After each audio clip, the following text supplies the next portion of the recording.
Welcome to the Games Tavern. We are tonight streaming our conclusion to our two-shot, the Barber of Silverymoon. So, I hope you enjoyed the theme music that is courtesy of Tabletop Audio. Tabletop Audio is fantastic for providing music and ambiance for tabletop games. It is a one-man show, and it's impressive the labor of love he puts into his product. He offers all of his music up for free. If you use it and you like it, please consider supporting him on Patreon. We all do. So, tonight, back to the show, we are concluding our adventure called the Barber of Silverymoon. Our cast here started this last week investigating some mysterious disappearances in the city of Silverymoon in the northern part of the Forgotten Realms. They had heard rumors and even been asked specifically to find one or two missing folk that had up and disappeared in the evening while traveling through the town. And come to find that many folk had disappeared throughout the city over the last couple of months, kind of sporadic disappearances, with some never being seen again, but a handful reappearing sometimes a day or two later, but with no memory of where they've been and fabulous new haircuts. So, naturally, the party went and investigated a local barber on the northern side of the city, but found him to be oblivious of the goings-on, kind of a absent-minded, nice guy, and they really loved his pet flail snail and his adorable little daughter. So, after investigating other threads to try and unravel this mystery, they were attacked in the evening by some sort of large toad beast, and upon defeating the creature, they found locks of their own previously cut hair that they had barbered by the barber they had visited earlier in the day. And that's where we're going to pick up tonight after our cast members introduce themselves. Please go around, tell us who you are and who you're playing tonight. Anna, let's start with you. Hi, I'm Anna. I normally play Turgid Nighthawk on WMD on Thursdays, but tonight I am Valeria Shadowwalker, a Gloomstalker Ranger and certified misanthrope. Indeed. And hair like she's been living in the woods for a month. Mac. Which I probably have. I'm playing Delkin Kurdoth Sadorim, a Dragonborn Paladin who is bald, but I did get the barber to rip out his tooth, so that works out. It was a sore tooth and needed removal. Yeah. It could have gotten worse. Crystal. Hi, my name is Crystal. I'm playing Belladonna Tenebrae, a shadow sorcerer, fallen Aasimar. Excellent. Who has a gorgeous head of hair. Nice hair, not ring girl hair. Right. Josh. I'm playing Grigor Marsk, the human lore bard and obsidian chef. And I'm feeling quite poorly after that last fight. The chef got chewed on a little bit. And Richard. Hi, I'm Richard. I'm playing Moonbeam Thunderstaff. Of course, you've heard of the Thunderstaffs. They're from Waterdeep. Everyone knows them. And he's a Arcana Domain cleric of Mystra, and generally quite full of himself. All right. So there's our party for tonight. Party, what do you folks want to do? Well, I think, Grigor, you could use a little help here, so I'm going to cast Cure Wounds on him. Yes, please. The gullet of that toad did not agree. Okay, to add 12 hit points. Thank you kindly. I'm gonna poke my head out from the alley and make sure everything is safe. And if it is, I'm going to cast Mage Armor on myself, because this place is not safe anymore. Are you sure you're not Rafe? Pretty sure. Okay, just check. Maybe a distant cousin. Yeah, you definitely no longer see the large toad creature anymore. Moonbeam looks like he's casting a spell on Grigor at the moment, who's looking a little weary. Well, we have the hair that this monster is very clearly eaten. I think it's gotten into the trash of the barber. Might be eating the snail. Who knows? I Oh, we disagree. can't have that. The Snow was probably the nicest person in the barber shop. The Yeah, little that's girl. true. should Well, probably go check on the that, little make girl was sure- quite nice too. Yes. Make sure nothing has happened. It didn't break into the barber shop or something and eat everybody. Yeah, So makes sense. Yes, we should go do that. Or we could notify the watch. What Yeah, that works respectable too. adventuring party notifies the watch? I mean, it's going to be hard to get paid if someone else does your job for you. I'm just kidding. Oh, that is fair. That is very fair. Fair. There's no time, Gregor. All right, so it seems we got a majority, at least a quorum, if you will. So y'all are head back up the road to the northern part of the city, towards the edge of town, to the barbershop you had previously visited earlier in the day. Keeping an eye out for giant angry amphibians. Okay, go ahead and make a perception check. Oh, I have... No, I'm not good at this. But he's watching. A 6. A 6. No, you don't spot any giant angry amphibians. There is a surly frog that gives you the side eye, but nothing of nothing of dangerous size. Okay. Just give it the glance eyes as we're going by. Okay, are y'all just planning on like rushing in, or are you gonna try and like be a little more stealthy about it when you get near? What's the plan? Probably ought to approach quietly, don't you think? You're good at that, Valeria, aren't you? As long as you don't expect me to talk to anyone, yes. Oh no, we never expect you to talk to people. That's asking too much of you. All right, so I walk past stealthily and make a Alright. just a. Go ahead and make a Taste the stealth joint. check. All right.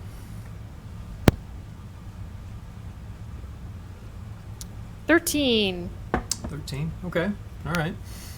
You know as you approach closer, you've got dark vision, right? You're a wood elf. Yes. So you can clearly see Henry, the big flail snail over there in his pen, still present. Doesn't appear to be being eaten by anything. No large toad creatures. As you get closer, though, what is odd is the little sign on the gnome, on the gnome statue out front, doesn't read closed. It reads open, and you can see there does appear to be a little bit of light in the window. Isn't Yeah, it pretty enjoy late it. at night? It is. It's several hours past dusk at this point. Okay. And there's a little light in the window. Anything else? Curtains are still closed, but there does appear to be some light coming from inside. Would this be like the upper floor where somebody might live, or the No, first this- floor this where says definitely? at the ground floor. Definitely. Oh, okay. Go make a perception check. Sure. 20, dirty 20. Dirty 20. Yeah. No, you pretty sure you can hear somebody moving around on the ground floor. Okay. So I go back to the party and I report my findings. That statue, I knew it. It could just be that they forgot to turn the sign around. I heard somebody Somebody's moving on the ground downstairs. floor. There were lights on. I think somebody's still there. Well, do you suppose I should just go rap on the door frame and ask how they're doing? I think you suppose- Probably probably. check on them, yes. Make sure they're okay. Does he have a permit to operate after hours? Do you I don't need a think permit so. to operate after hours? You're not really familiar with the Silverymoon statutes on operating hours for barbers. I'm going to go with yes. You do need a permit. This is why I usually stay in the forest. Damp rules. Well, we need a permit to hunt in forests. Not if Not if you're they far can- enough away. So is Moonbeam, are you going to go up and knock on the door, or Grigor? Yeah. So I'm gonna go. So I'm gonna walk up. So hopefully everyone is watching for my well-being from a safe distance. But go rap. Juge, are you okay there, old man? I thought I might need a little bit of additional trim. How's it going? And a few moments pass, and you hear footsteps coming towards the door, and open the door, and you see Juge there. He's got a big sly smile on his face. His hair's a little different. It's more got kind of a Tony Zuko thing going on with the part. He's like, "Hey there, how about you come on in? I'll fix you right up." Can I see his teeth to see if he's got the iron tooth that the He's- daytime guy does? He's flashing you a big smile. It doesn't appear to. You don't see an iron tooth there. Interesting. And So he I'll go holds the in. door wide open, like, Yeah. come on in, come on in. Okay, I'll go in. All right. Are all of you still hanging back, or are you joining him? No, I'll I join am you. watching surreptitiously from the sidelines. He appears to be well ordered. I'm going to walk around the place, see if there was a break-in or something that he might not know about yet. All right. Grieger, so you're going inside. I'll go inside. You're going to go inside, Bella. Valeria, did you say you're going inside, or are you waiting outside? I am waiting outside, hiding nearby, watching the front door. Excellent. We didn't all fit in there last time, didn't we? I thought we had a... No, I had to wait would have outside. been. It would have been a little cramped. You probably could have all fit in there, but there's not really enough seats, and you all just kind of be like, "Well, Yeah. what do we do now?" I don't know. Okay. Gotcha. Yeah, in that case, then I'll tag in there and I'll ask him if, once we get in, I'll ask him questions, and that seems fair enough. You're just gonna So I'll make, go a, with- you make yeah. a little roundabout first to the property. No, I'll go with the rest of them. We're That going with the seems... rest? Okay. All right. Yeah. Fair enough. Okay. If everybody... Yeah. All right. So it looks exactly the same as it did earlier in the day when you're here getting those of you getting your proper haircuts or dental work.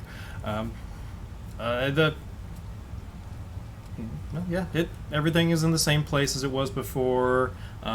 Juge, except is now wielding kind of this fancy, almost kind of glossy black comb that you don't remember him using before. But he's like, "All right, just have a seat right here, there, fella. I'm happy to take care of you. Oh, we got the whole party here. That's excellent. That's great. That's great. How are y'all doing? No, feel free. Have a seat. It's fine." You're next. I see you, big fellow with that helmet. I'm sure you got a mess under there. Don't worry. I'll take care of you next. Don't worry about it.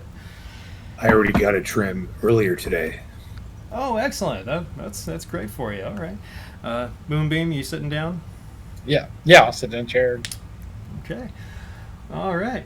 Well, if y'all are happy to wait, that's fine. We'll just do this real quick. And guards, and he clicks a little button underneath, behind, in the back of the chair, Moonbeam, and the arms of the chair turn into manacles. Yeah. Oh, lovely. And the floor below the chair drops right out. He's like, "Ta-ta!" And he just puts his feet on the back of the chair and rides it on this rail going all the way down. And from What? the supply closet nearby, What? 4 relatively small humanoid critters, if you will, kind of look like this. Pop out, wielding little, like, unfolded straight razors. Like, ugh. Yeah. Oh, hell no. Yeah, that's... Oh, hammer time on that. So, Moonbeam, you're welcome to try and make an attempt to break free of your bonds, but we're going to need initiative rolls from everyone. That's delightful. Well, What the do you hell need one just for me happened? too? I mean, I'm outside the store. Yeah, let's go ahead and give it one from you too, Valeria. Alrighty. 21, hey. 21. All right. 13. 20? 8. All right, so 21, 20, 13, 8, and Moonbeam? 10. 10. All right.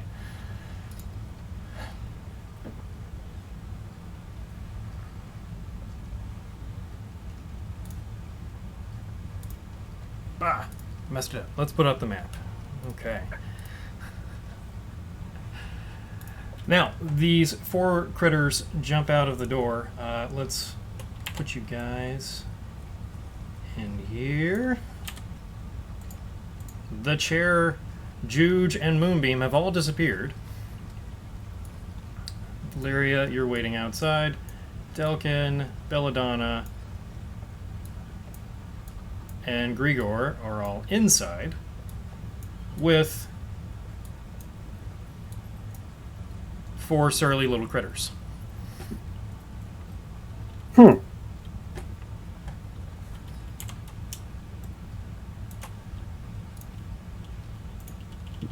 like how you put the snail out back, man.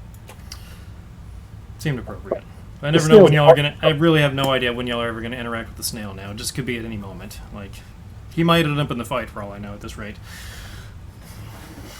Likely. Must protect the snail.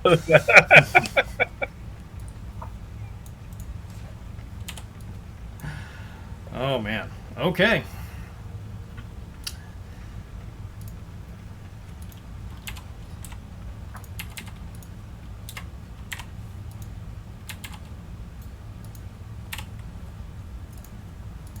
So, Delkin, this should come as no surprise. With the 21, you are first. I'm so happy. So Delkin, not even missing a beat there, is going to use his action to activate his breath weapon. And being a green dragonborn, it's going to be poison damage. And we're going to aim it at it's a 15-foot cone, so that should only be able to get 3 of these buggers, I think. If it's 15 feet, that means it's 15 feet long as well. So. Oh, so if I were to take a step to... Oh, wait, I've got to grab token. There we go.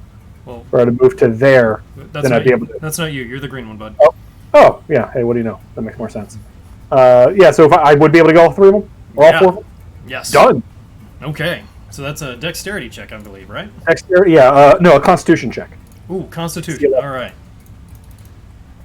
What is the DC? 11. So it's not that hard. But... 11. Okay, let's see how many of them are actually good at constitution checks. Okay, well, I still passed all of those. How much? It's half damage still, I believe, right? Half damage, yeah, so 4 poison damage. 4 poison damage to each. Okay. All And right. That is his action. So just holding both hands, leans forward and just screams out poison at the filthy dark gnomes. I'm not sure what those are. Grigor, you're up next. When these things take the poison damage, how do they react? Are they screaming? Or? Yeah. No, they start screaming just like, oh my god. Well, they're not speaking common, but yeah. They all react in pain. Verbally and somatically, I'm going to gesture and drop a 2nd level Bane on them. They need a DC 15 Charisma saving throw, each of them. Okay. Charisma saving throws from each. All right. Fail, fail, fail, fail. All 4 fail. Okay. But they look so charismatic in the picture. It's a look, right? Yeah. Okay, and then I will... Let's see, I'm going to take a step back, which would be opportunity attack, I believe, from 1. Yep. They're going to go for it? Yeah, he's going to go for it. He's going to try and stab you with his little knife. Does a... What's the roll first? Because I'm... it's a 14 on the die. Okay, I'm going to cutting words that. Okay. -8. -8. All right, he misses that. Good, and then I will step out of the store and yell, "We're being attacked. Moonbeam's been taken. Juge is fleeing." And I'm done. Alrighty. So you stepped out of the store? Yes, Okay. just outside so that I could broadcast to the others. So you could shout at Valeria in the shadows? Yes. Excellent. All right. All right. Belladonna, one of these little purple fellows is going to move toward you, and it looks like he's going to try and juke you out, and he tries to basically shove you and push you over. I need you to make an athletics check to contest this. Oh, that's going to be really great. It makes you feel any better. They're little. I have a -1. But I still rolled a 15. All right, that's pretty good. I rolled a 21 though. I'm afraid. no. Actually, no. I'm sorry. That's a 19, not +1, -1. Did you do?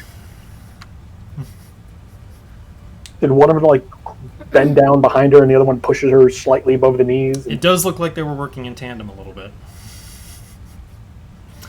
So you have been knocked prone. The other one that was trying to distract you takes advantage of this to try and stab you now with his little sword. And that's a 17 to hit. That hits. Is that counting Bane? Minus D4? Minus a D4. Minus 3 I rolled? Or you can roll. Oh, okay.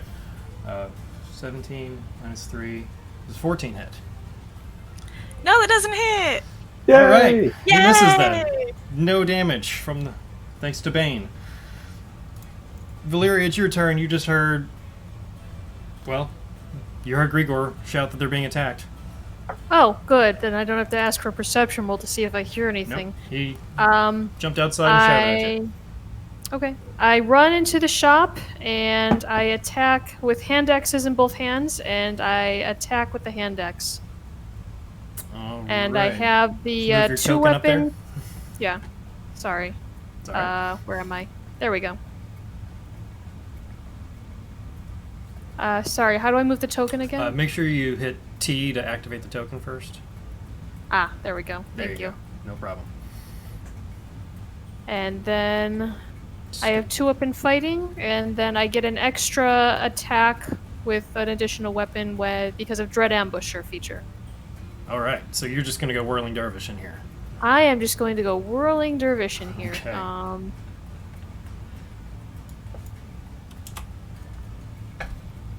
Natural 20, so 25. Yeah, that hits. Yeah. Yeah. Who's getting a haircut now? Which one are you attacking? One of the ones close to Bella at this point? Yeah, the one on my left. Gotcha. Okay. So, oh, Good. damn. 13 damage. Yeah. Oh, yeah. He's so dead. Yes. Oh, okay. Yep. And then attack again with the other hand. 13 to hit. A 13 does just hit. wow. Excellent. You get the feeling that these guys are actually not that much of a threat. They just kind of gang up on you in numbers. 5 damage. 5 damage takes that one out as well. And then the last one with my Dread Ambusher feature. 24 to hit. Yep. And then D8.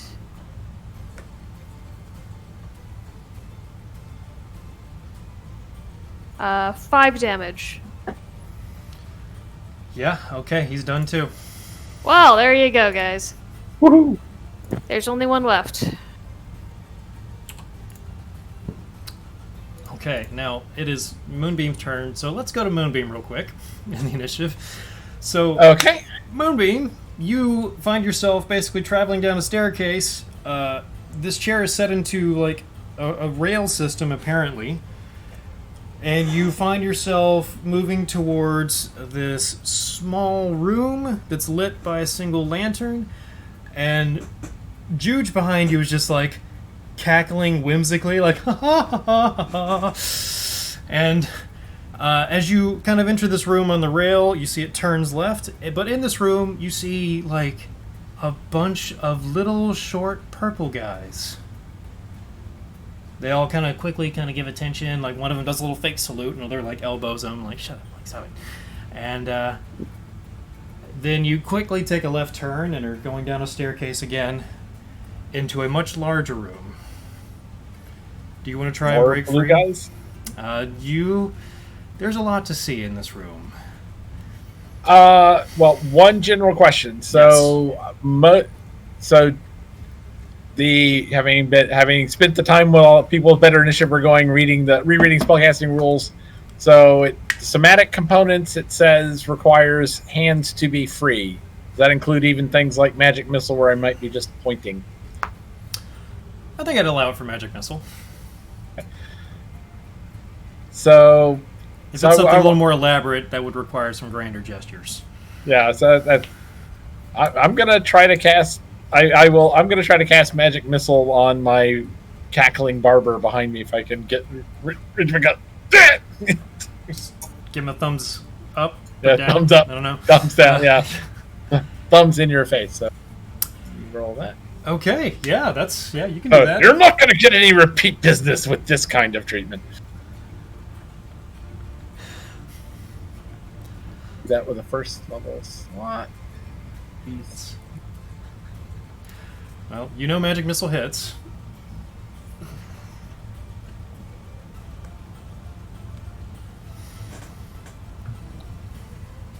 Okay.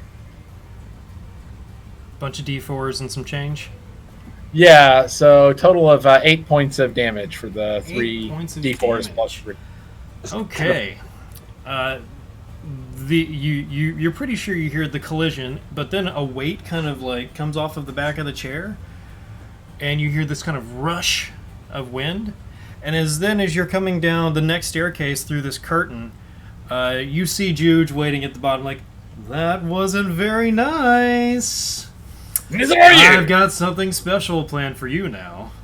And then leans over to grab your hand in front of the chair, and you see now around you, this is just a barbershop of horrors.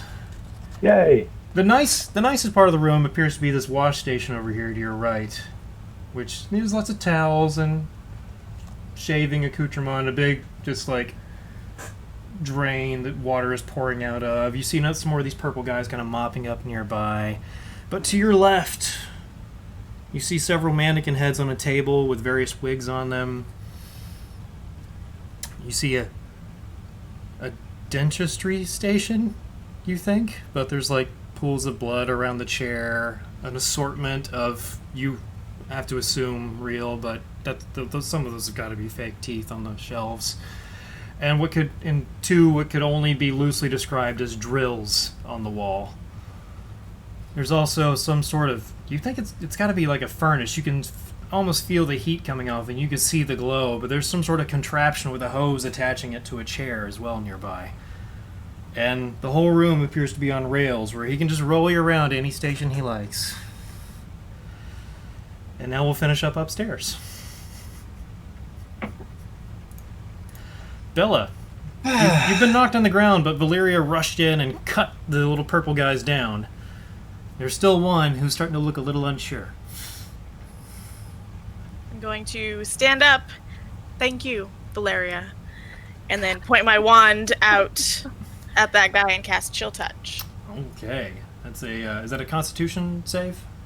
Or No, is it a I roll rolled to a hit? hit. Oh, that's right. I rolled a 19. Yeah, that is. Yeah. Yeah, That he's gonna die. 4. Yeah, he's Okay. 4? Yeah, that's enough. Yeah, that's enough after the poison breath. Yeah. Okay. So combat's over upstairs. The We floor, need to find out how to get down. the floor is slotted back into place. Curses. Actually, this happened Is there a really. chair there? No, there's not a chair there anymore. Actually, this happened so fast. The floor is probably just now slotting back into place since y'all got all this done in one round. Ah! I'm gonna hit the floor with my warhammers, just try and break down through where the door probably is. We should just go down now before it closes. Just jump in. Well, I thought he just said the door's closed. It's kind of just now starting to slot into place. Like, it's moving.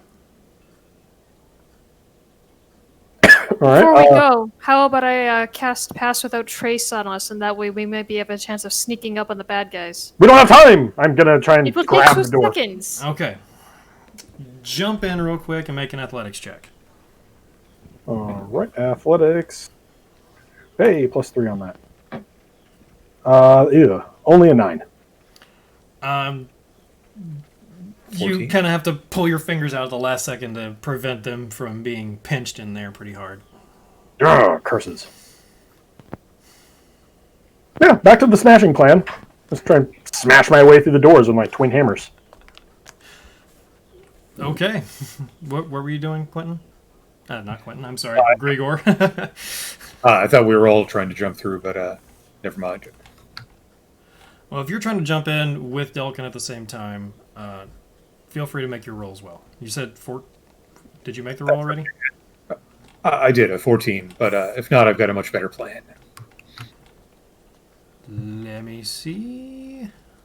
I think a 14 may be enough to stop it. Yeah. You're able to. Delkin kind of gets a grip in there and slows it down. You're able to kind of wedge one of your like ladles in real quick and kind of jam it in there to keep it from locking into place. Talking in the third person, the obsidian chef can't hold it much longer. Should I keep pulling on it, trying to back it up?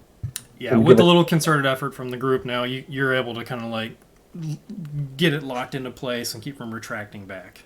That's... Woohoo! All right, let's get down there. Okay. This is what happens when you don't have a permit. I cast. Can I? Are we still in initiative order? We've kind of briefly dropped out, so you're welcome to do whatever you want. I will cast Pass Without Trace on the group in the hopes that it helps us be more stealthy.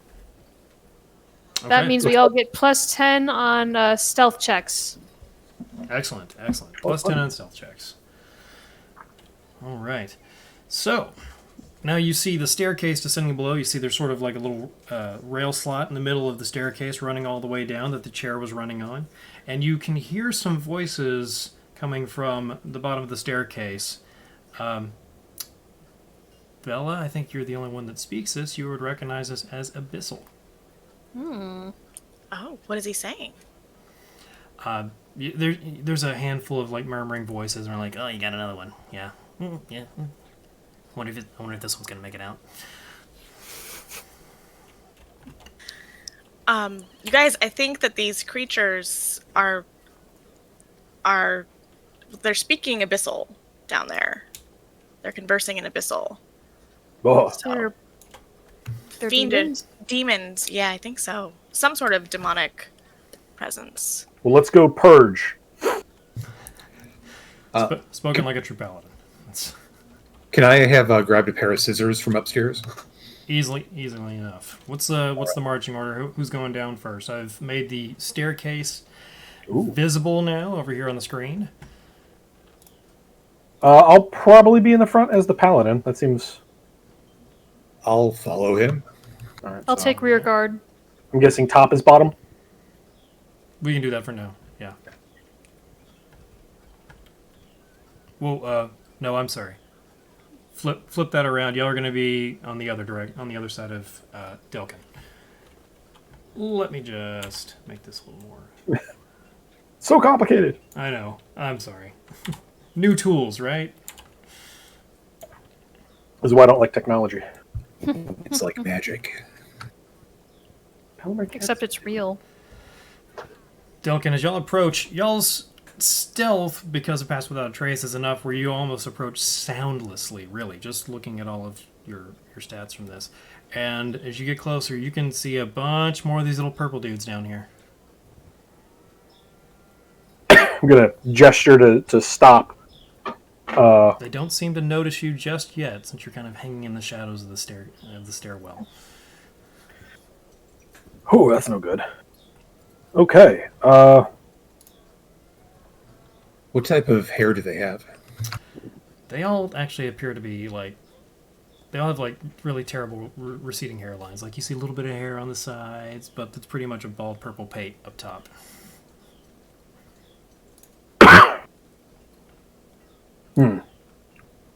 Well, let's do this.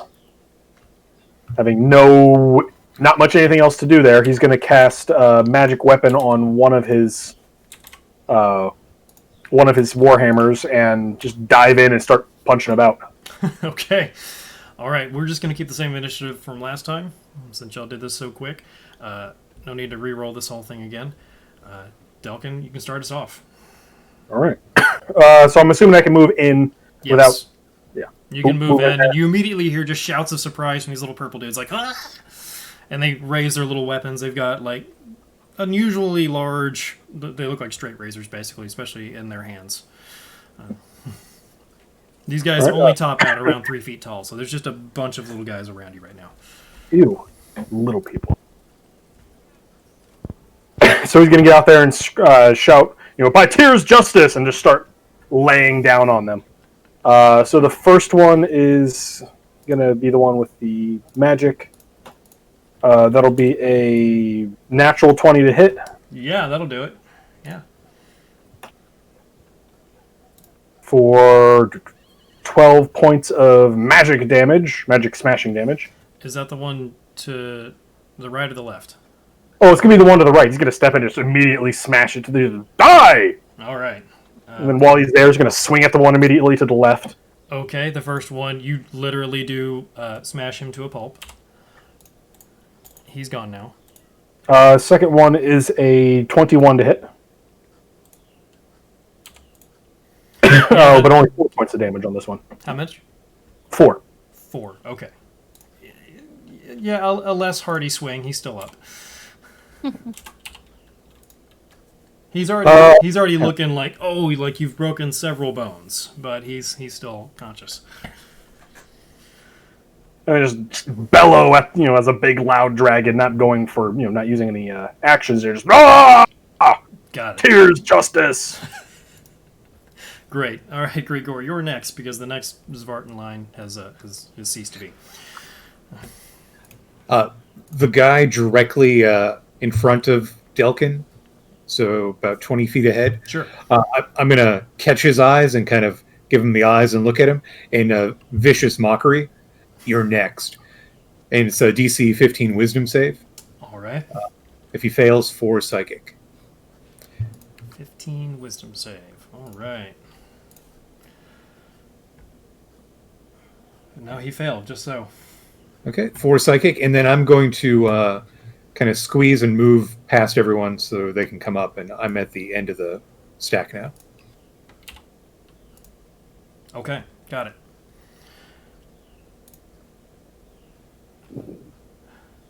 All right, Delkin, the little guy you just smashed with your hammer is gonna try and take a little swing out and try and cut you with his razor.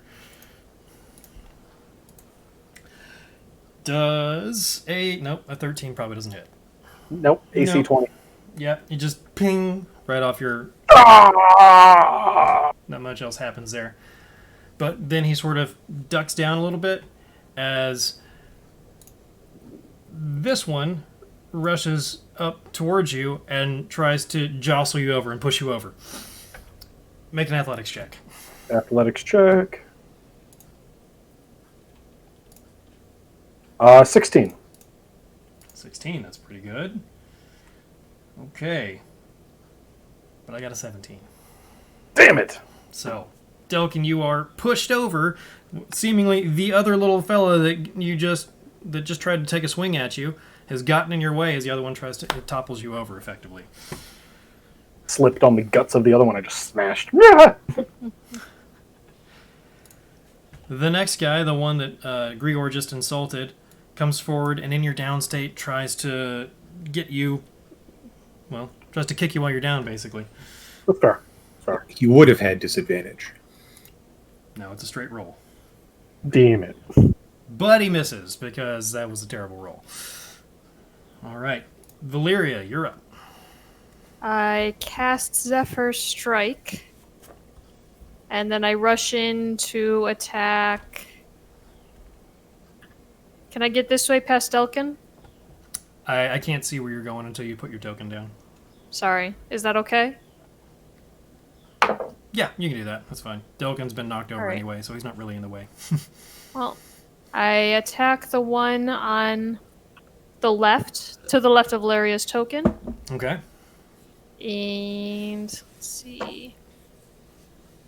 Valeria, while you're standing there, actually, you see sort of a weird pull chain fastened to the wall. It looks like hair, but it's coming out of a hole in the wall. A pole chain? Gross. It's like it's through a couple little ring fasteners that it's been threaded through on the wall, and it hangs there kind of near you on the wall right now. Okay. Well, I don't think 11 hits. Does 11 hit? An 11 does not hit, I'm afraid. Okay. Well, the second attack is with advantage because of Zephyr Strike. Okay. Thankfully. 15 to hit. That does hit. And then I get an extra d8.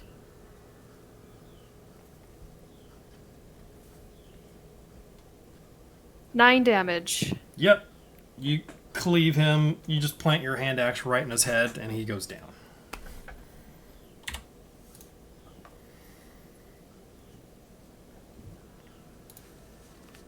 Do you have any other attacks, or is that it? That's it. Okay. That one goes down. Woohoo!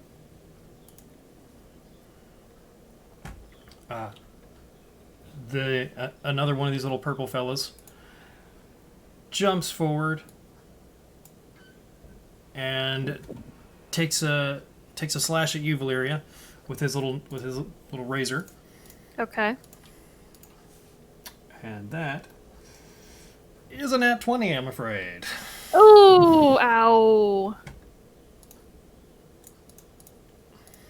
So that's gonna be a total of 12 piercing damage. Alright, it could be worse. Yes, good. You guys just really ruined my day!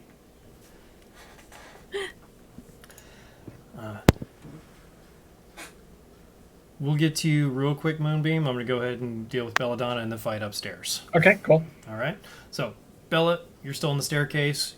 Obviously, the scrum has started. Delkin's been knocked down. A bunch of these little purple guys are everywhere. What are you gonna do? The bard came to hide behind the sorcerer. He threw some very intimidating words, and then I cleared the way. I'm not going in there. Fireball! No, fire doesn't work here, guys. Oh no. Yeah. So I'm just going to point my wand and cast Chill Touch at the one directly in front of Delkin. all right, you got it.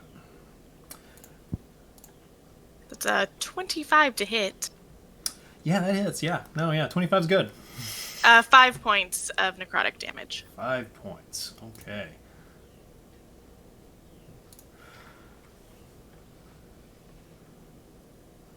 Ooh, that was the one that I believe Grigor had previously insulted. He goes down. Teamwork makes the dream work. That's why we're hiding together. That's, It's all right. tactical. That's right. Moonbeam, you can attempt to break free from your bonds again if you like. Yeah, I Jude wanna is still try kind of that. giving you this like crazy smile, like but he's not looking you in the eyes. He's just looking at your hair. Like, Yeah. It's great here. I do appreciate that, but oh yeah, do amazing things. okay, so I'm gonna try to break loose from the bonds.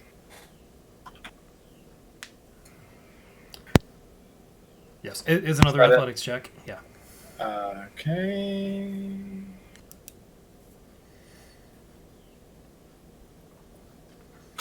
I rolled a nat 20. With my 0 strength modifier added to it. So it is a flat 20 for athletics. Yep. Afraid that doesn't do it. Yeah. Well, makes sense. She's got good manacles. These are high quality manacles. Yeah. He's obviously kidnapped lots of poor schmucks. Yeah. Nice. Present company excluded, of course. It's, you're not a schmuck. I don't much know. more well bred than the average schmuck. Oh yeah. Yeah. Of course. It's I a high assume quality- he's still kind of holding on to my hand, so I can't do anything else. So. And that was my action anyway. All right. Now it is time for another one of the purple guys. No. There's only a couple left, so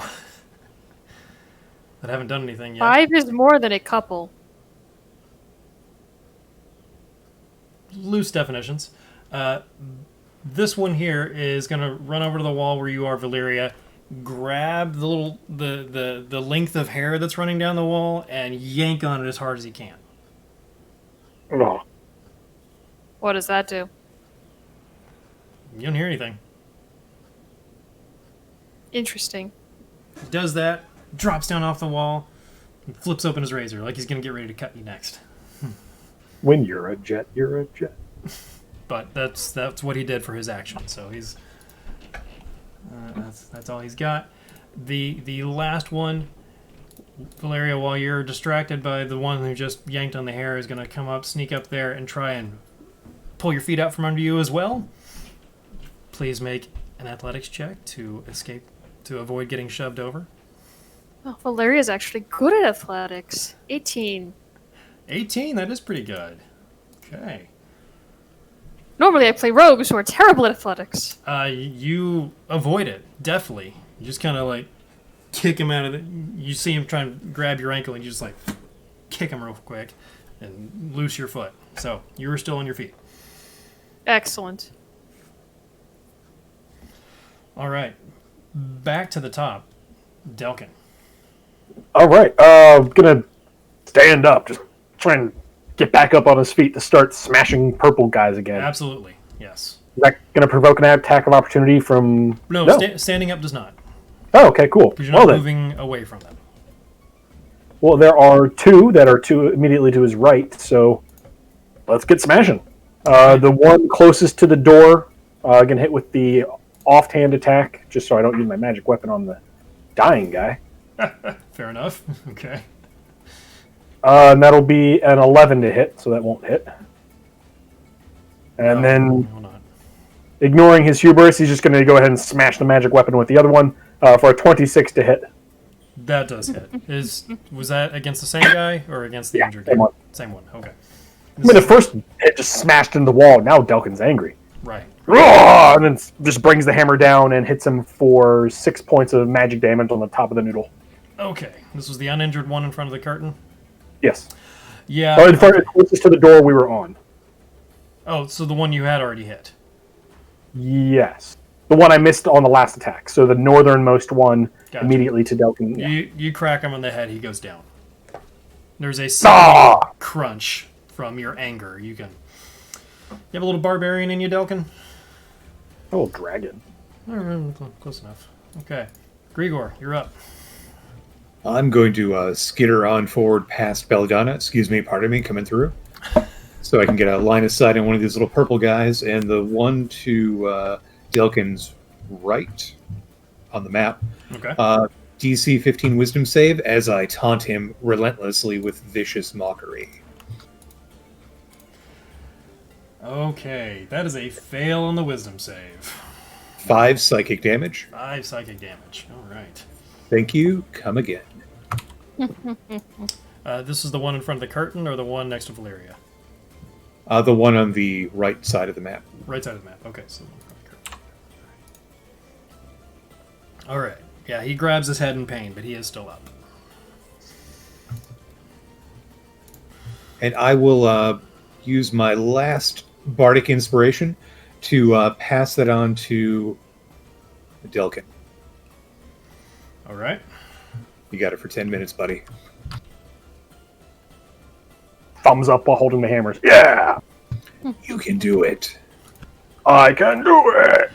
Throughout this moonbeam, Juge is wheeling you around the room on the track like, so, shall we do some dental work, or would you like a new haircut? Do we need to go to the wash station first? And Oh, no, we don't need wash. I can do prestidigitation. My hair's really the most important thing, you know. Oh, fantastic. No time to waste then. And he rolls you over. You see a full-length mirror on kind of the north side of this chamber. There's a door next to it leading to some kind of closet, probably. And there's just kind of some mannequins stuck on the wall with various wigs on them. To your left, you see another little fella. He's not purple like the others. He almost looks like a really angry gnome, but he's got a long red cap that he's wearing on his head. And he's, like, looks like he's squeegeeing up blood from around the dentistry station into a bowl. And just, like, grinning maniacally.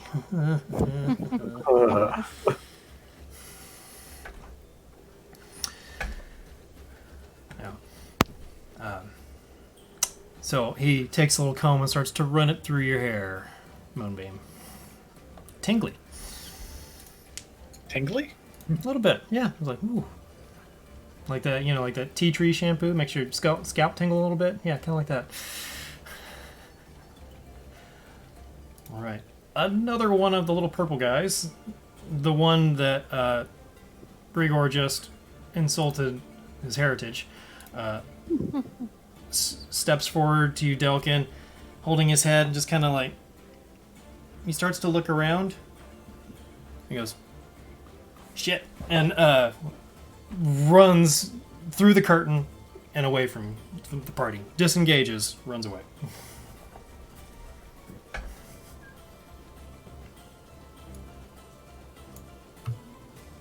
Smarter than they look. Valyria, it's your turn.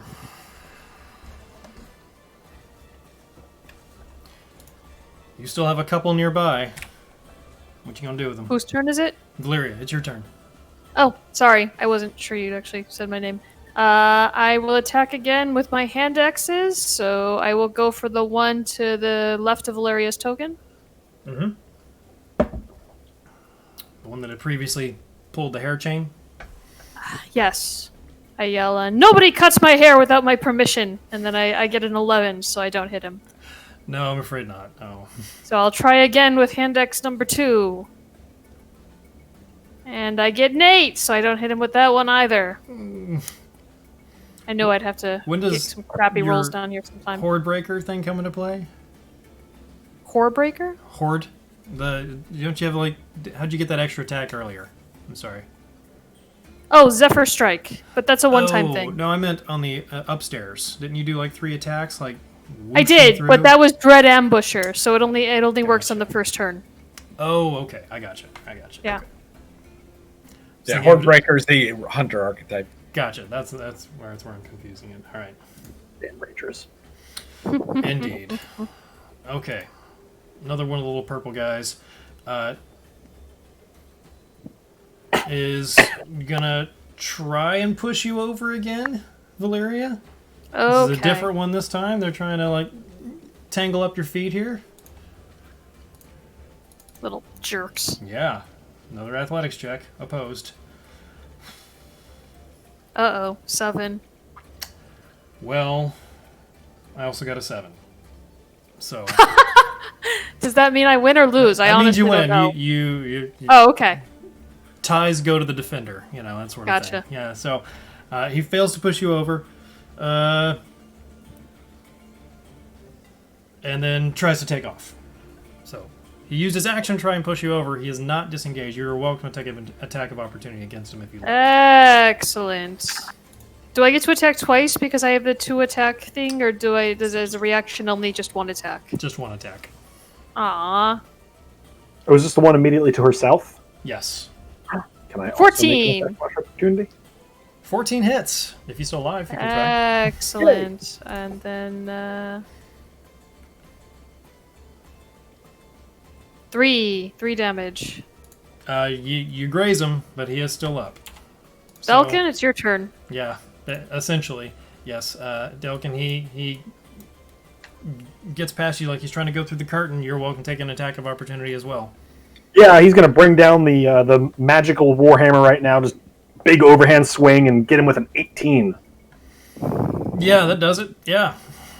And ooh, big money. A 11 magic for the damage. Big money's all I need to hear. Yeah, he's squished.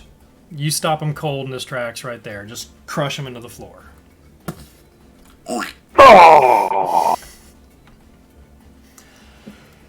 Okay, Bella, you just saw a gruesome display near the curtain to this room. Yeah, that's gross. I'm gonna scooch past Grigor so I can see into the room. Like, excuse me. Yeah. Pardon me. Excuse me. And then I'm going to cast Chill Touch again to the guy diagonal from Valyria. All right.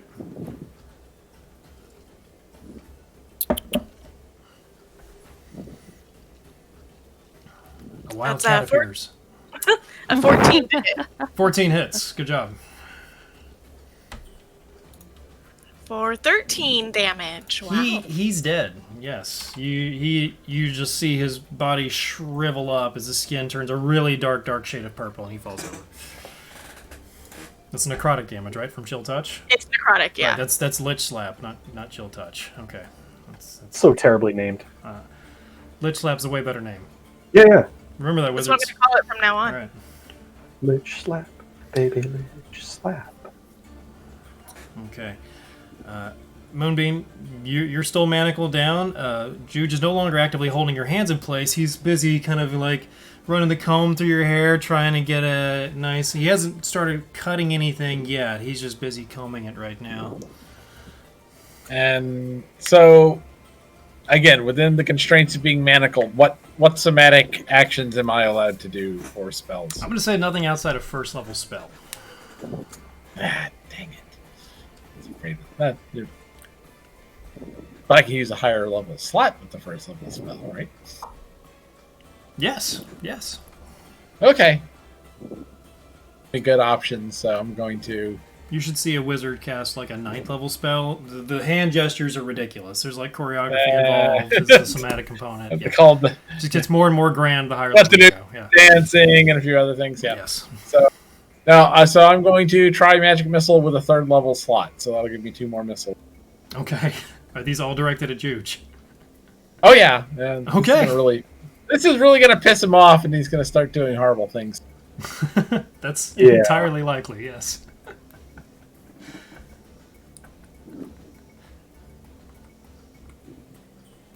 One second while D&D Beyond rolls.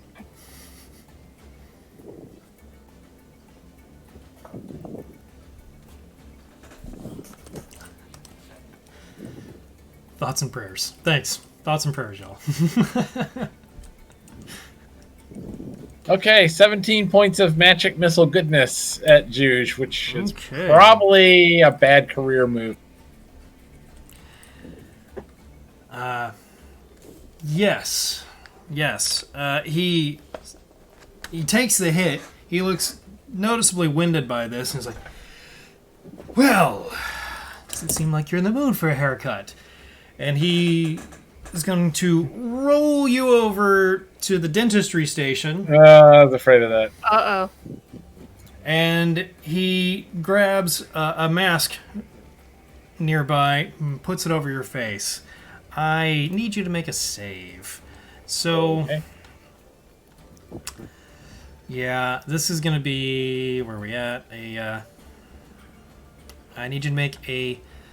Ooh, this is like... Tasha's Hideous Laughter. So I believe this is a wisdom save, but this could be charisma. Nope. Let's Good. hope it's wisdom. Yeah. Better. Go ahead and roll that dice for me, and we'll make sure we got it in just a second. Okay, the big fat 9. 2 plus 7. It is a wisdom save, so a 9. Yeah, this is yeah. You start laughing uncontrollably, and you are essentially incapacitated by this spell. Yep. Good choice on his part. I mean, there are worse ways to go. At least this way you go with a smile on your face. Yeah, and you're not going to feel what happens next. So That's a plus. all right. Just off the top. Yeah, it's shoulders and up. Just get rid of this. Yeah, another one of the little purple guys also takes his opportunity to run away. And since you both used your attack of opportunities, that's it for your reactions. Nearby, he runs through the curtain, where you can start to hear like giggling coming from beyond the curtain. Pompous giggling. He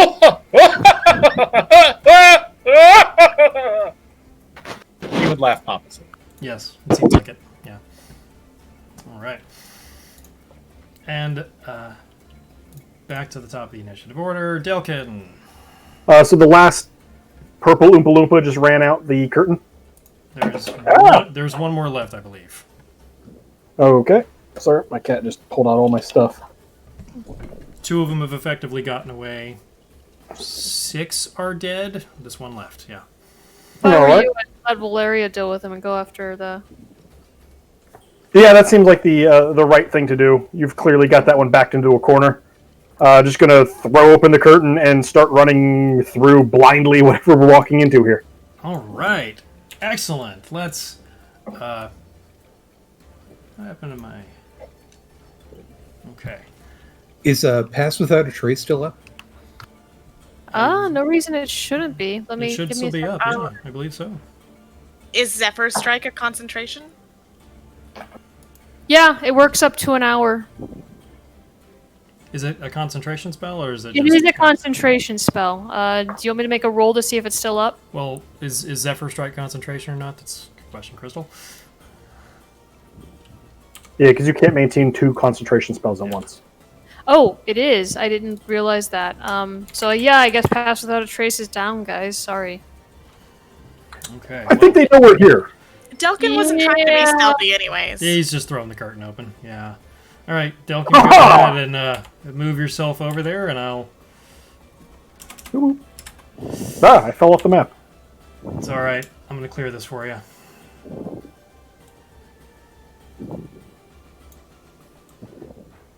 Ah, more things. Oh, there's lots of things.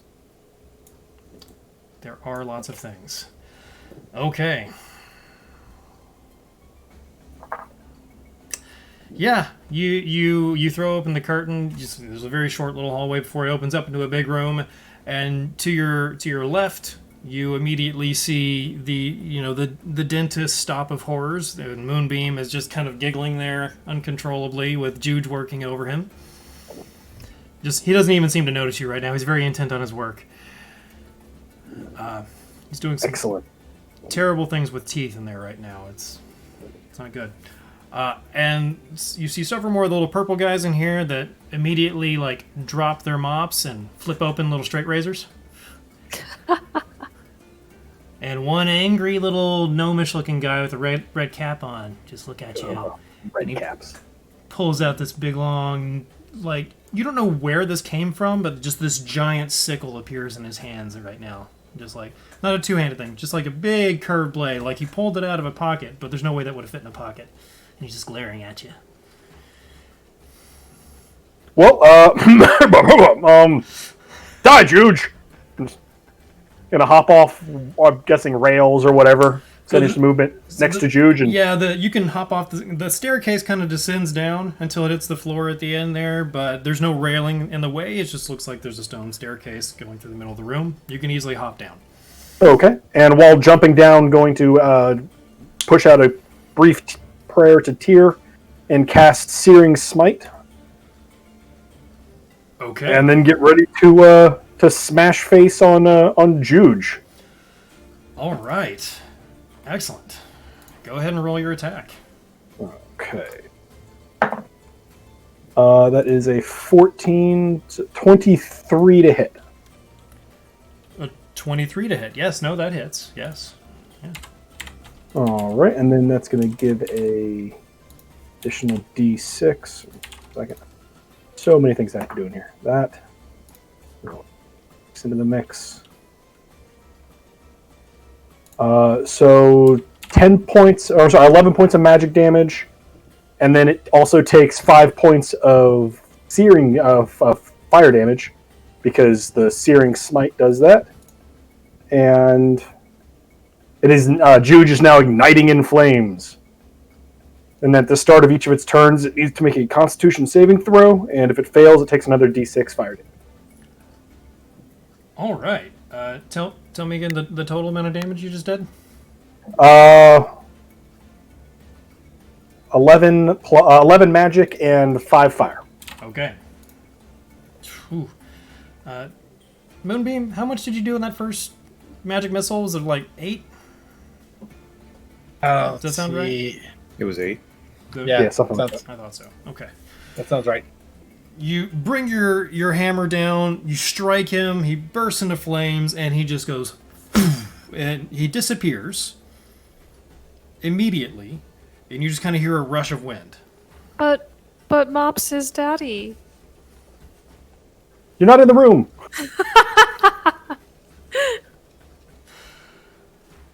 He's got you there, kind of. Okay. And I'm just going to look around and see if he went anywhere. okay, so he disappears. Oh. Wrong button. Right. Disappears. Are you going to move anywhere else? No, because... Actually, yeah, he's going to move to get himself in between just over to here. So he's right next to the red cap, and in between the red cap and Moonbeam. Please, please. The little red-capped fellow. Yes, Okay. the one that is clearly not a red cap. Fair enough. Okay. Still on flames, you see Juge sort of reconstitute, and like a misty cloud comes back into existence right there. Like on the other side of this table with mannequins, and he starts patting himself down, and he has to make a save. Is that right? Yeah, he has to make a. I believe he has to make a. Said Constitution saving throw. Constitution saving throw. Okay. DC is 14. He fails. Aha! Take another D6 of fire damage, you monster. Yikes. That'd be 3.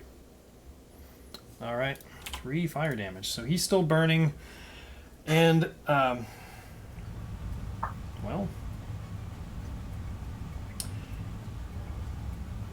he sees you, and he's like, stop that.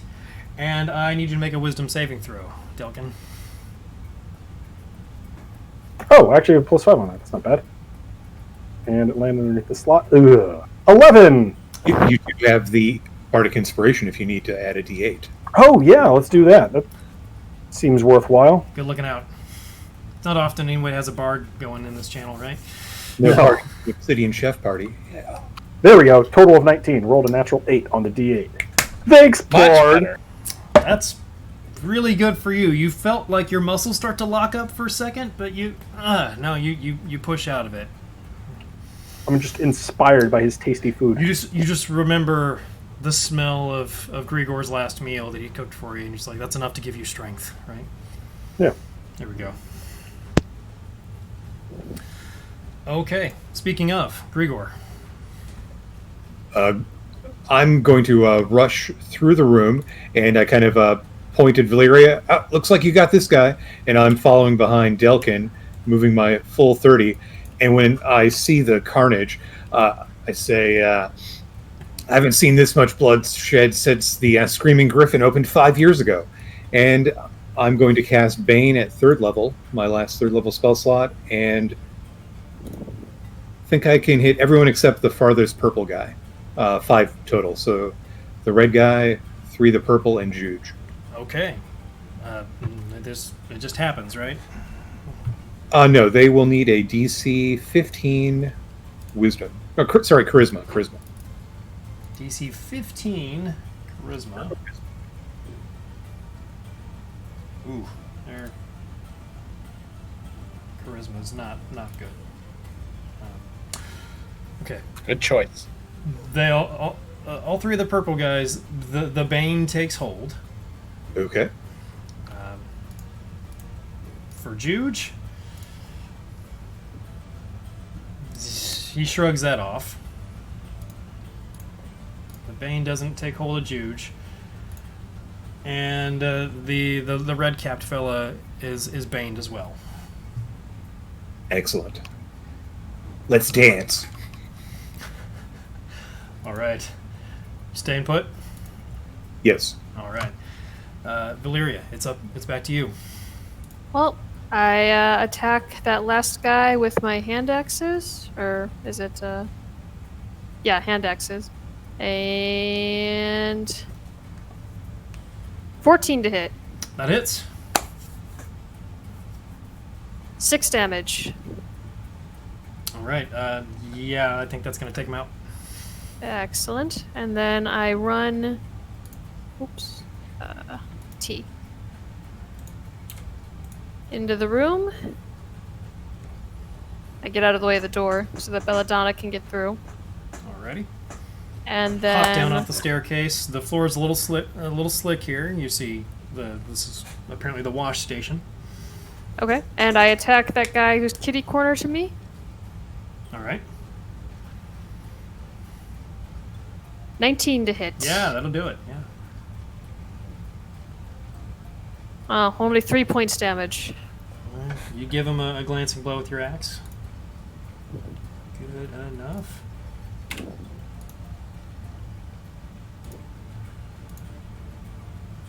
Okay, it is that little fella's turn next, unless you've got anything else going on. Nope. Okay. He is actually going to... No. Yeah, he's going to stay there.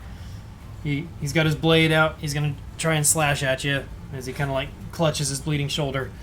Mm-hmm.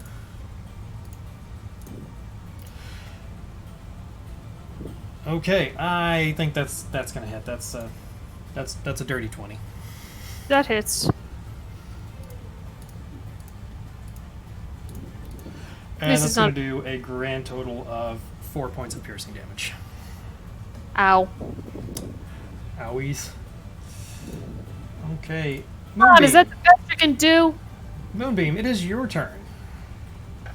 Unfortunately, I'm you're still incapacitated right now. Yep, that's... Yeah, and there's not a lot you can do about it. You haven't... You can make a save at the end of your turn to see if you can shrug it off. Okay, I'll try to save at the end of the turn. So I will go "Oh!" for a bit and then roll my dice. This isn't a wisdom saving throw. Yep. Getting a little better, but 13. Probably not going to do it. That is just shy of being able to break out of it. You're still overcome with laughter.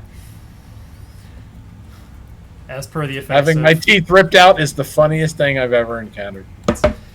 It's the number of cotton swabs you shoved back there is hilarious. Okay. Bella, it is your turn now. Oh, I'm going to move into the room.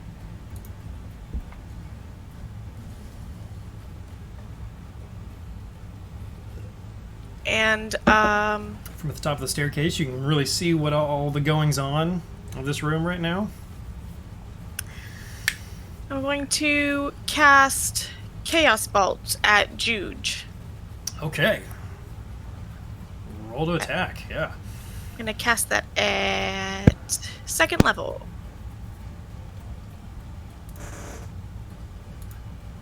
Oh, that's going to be a 14 to hit. 14 hits. Even with his good. apparent mage armor in place, it still collides with him.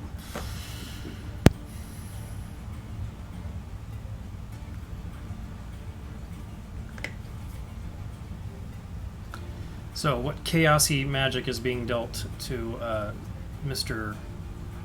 Juge here? It looks like it's going to be lightning damage.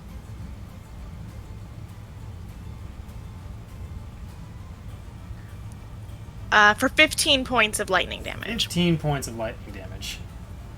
Does his hair stand up? The lightning arches, like the chaos bolt comes from your hands. It's sort of like mid-travel, transforms into a bolt of lightning and strikes Juge in the chest. And you just see him light up. His like teeth are chattering. His hair goes, and he collapses.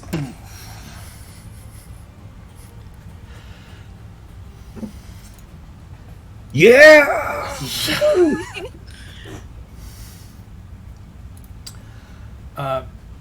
One of the little purple guys next up runs over to this room and opens the door there and gestures, makes some rude gestures at the lot of you, like come get some, and stays put.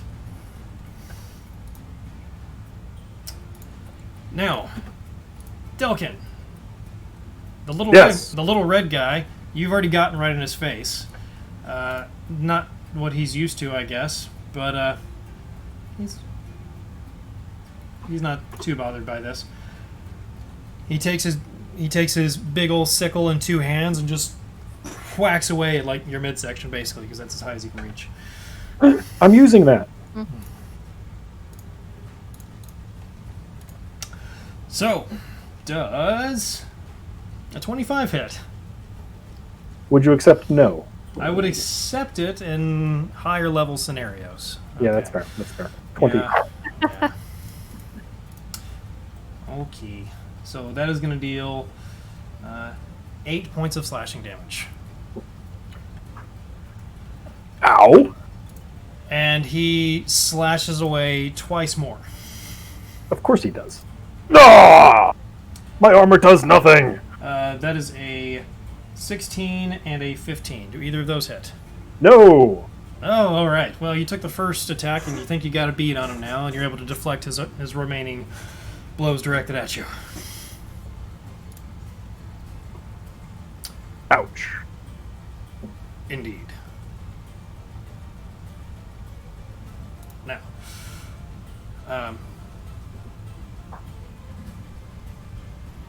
the other two purple fellas. One of them is going to. Oh, wrong button. One of them is going to rush towards you, Valeria, and try and knock you over. Mm-hmm. It's kind of what they do. Yeah, it's getting old. 15. 15. Yep, yeah, you resist that. Did not roll well there. No, he fails to knock you over pretty handedly. The other one is gonna run over to the chair next to this furnace-looking device and start messing with something bolted to the back of the chair. Apparently, it's like goofing with the hose. He's trying to try and figure out. Looks like he's trying to disassemble it or something. And back to the top, Delkin.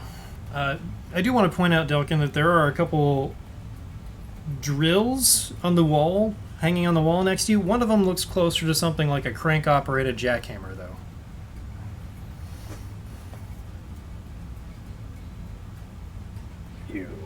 Okay. Does that information help me to punch the red cap with hammers? With hammers, no. No. Okay. With Cool. With Well- drills, maybe. I don't know. With drills, maybe. Fair enough. Well, I'm already holding hammers, Okay. so I'm going to cast Searing Smite again and lay waste to this one. Okay. How does a 14 do you? That hits. To hit. Excellent. And it'll take a mere 5 points of magic damage, and then an extra d6 of flame damage. You said 4 points? 5 points of magic. And then 4 points of fire damage. All right. And I use the bonus action to cast. So I am there. That's me. Okay. Do you not have 2 attacks as an action at level 5? No, I don't think so. I get it at level 6. You should have it at level 5. Do you? Oh, Paladin? yeah. Yeah. Attacks per action. Okay, yeah, then I'm going to hit him with my other hand. Or can I attack twice with the same weapon? Yeah, that's what you're Yes, doing. that is how the extra attack works. That's Cool. what Then I you're will doing, go ahead and basically. bonk him with this other one then. A dirty 20 to hit. Yeah, that'll do it. And 10 points of magic damage as I come back around and just bludgeoning. Yeah, you lit him on fire. Now you're just going with the overhand, right? Yeah. Yeah, Yeah, it's like whack-a-mole. Whack a red cap. exactly. Okay. They're weak to fire and being hit with hammers. Grigor, you're up. Damage, my only weakness. So I'm next to the chair that a moonbeam is in. Yeah, Moonbeam's just kind of... He's got this weird mask on his face. It's kind of covering his nose and over his eyes. And he's just, giggling there. Yeah. I reach around my back and pull out my little bundle of cook's utensils and roll it out next to him. And I get out some of the bacon grease and a baster, and I baste his hands up and wrists so they can more easily slide out of the restraints. Okay. And Just give it keep a an yank. extra vessel of bacon grease at all times? Yes, it's so versatile I mean, and delicious. okay, I can't argue with that. I had no idea Gregor was from Texas. I mean, I keep That's- bacon grease. Small town up north. Uh, All right. so Yeah, make that athletics check with advantage. Go for it.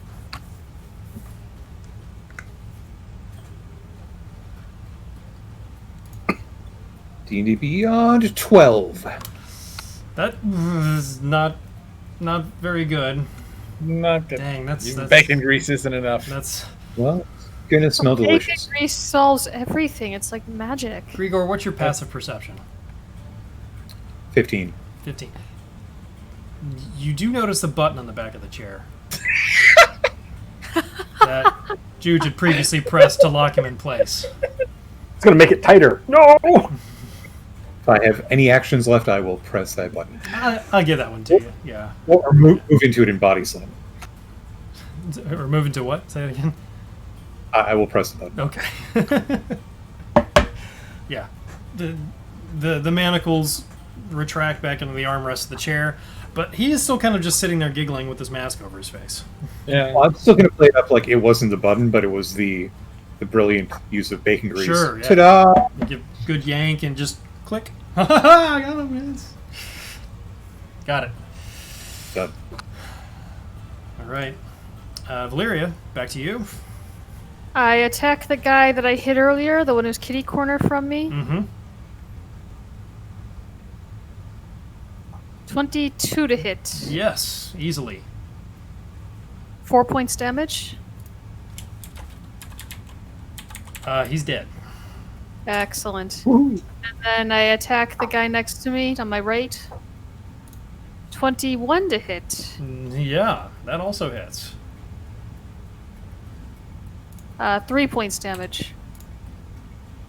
Okay. And then I bonus attack with my offhand. 22 to hit. Yeah, that'll do it, yeah. 7 points damage. He's dead. Excellent. And that's it. That was enough, I think. I think that was... That's a you know, that was well done. It was well done. Yeah. Okay. Down to Moonbeam. Moonbeam, you have a vague sense that you're no longer restrained to a chair, but you're still just I'm still laughing. giggling away. Whee! Okay, so end of the turn, I'll try another wisdom save. Roll away. I don't need the spell for this. I rolled a 1, so I have an 8. So This is amazing. Okay. Bella. yeah, the 20 that didn't get out of the manacles was completely wasted. But at least you taste delicious right now, so that's...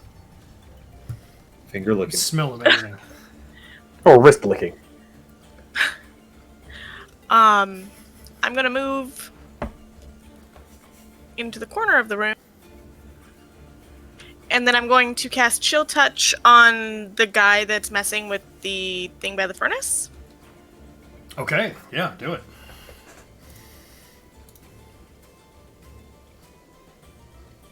It's a dirty 20 to hit Oh yeah, you got him.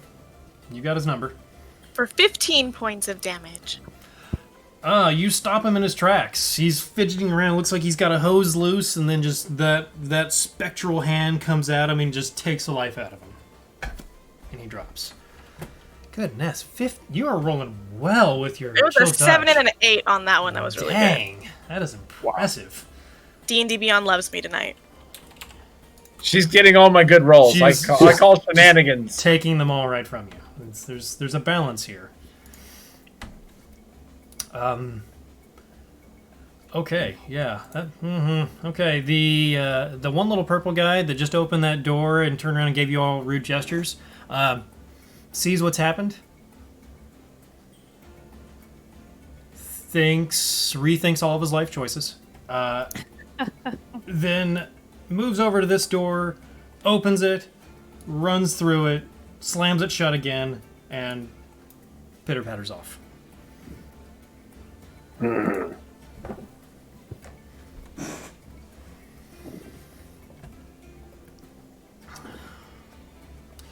Grigor, you also notice that Moonbeam's hair is just so wavy right now. Like, wow. There's not even a breeze in here. It's very weird. So it goes with the cloak of billowing. Yeah. Hair billowing. Hair of billowing. Now, the red cap is still squaring off against you, Delkin. But he's on fire. He is on fire, so it's a con save, right? Yes. Okay. Go ahead and roll that d6, just so we're ready. Because I failed that con save pretty handedly. That is 4 points of fire damage. 4 points of fire damage. 4. Were you saying something, Grigor? Just that he was baned, but never Oh, mind. right. Well, yeah, he took a lot of that anyway. Okay. All right. His first attack against you was an @1 and a 1 on the Bane dice. Okay. His second attack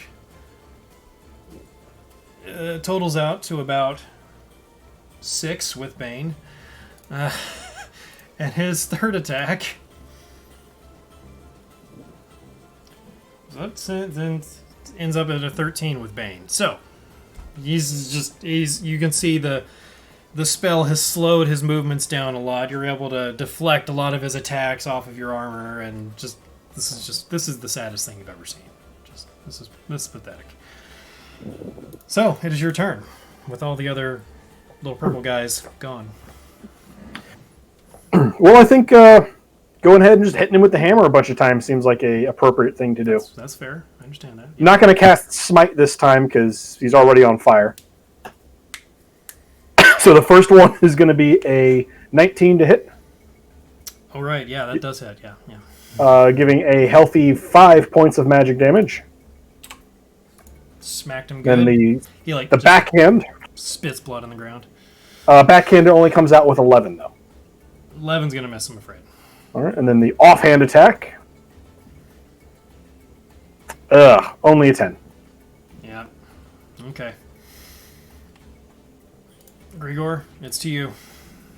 Grigor looks torn between a wicked one-liner towards the red cap, and I'm going to instead remove the mask from Moonbeam.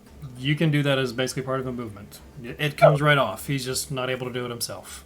In that case, I will catch second wind and tell the red cap, you're twirling about like last call on 2-for-1 night.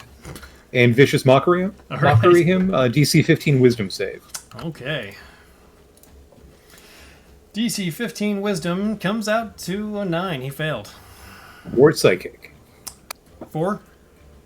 4. 4. Quattro. Oof. Valeria, it is your turn. I You have move smote all over the foes near you. I have, and it was a lot of fun too. So I move over a bit, so I get a clear line of sight on the red crap, and I start the red crap? throwing my Okay. That's, the crappy red cap, and then I start throwing my hand axes at him. okay. Ooh, 8 to hit. No, I'm afraid that's going to clang over his head and against the wall. I'm right here. And breaks the mirror behind him. 12 to hit. That is also going to miss, I'm afraid.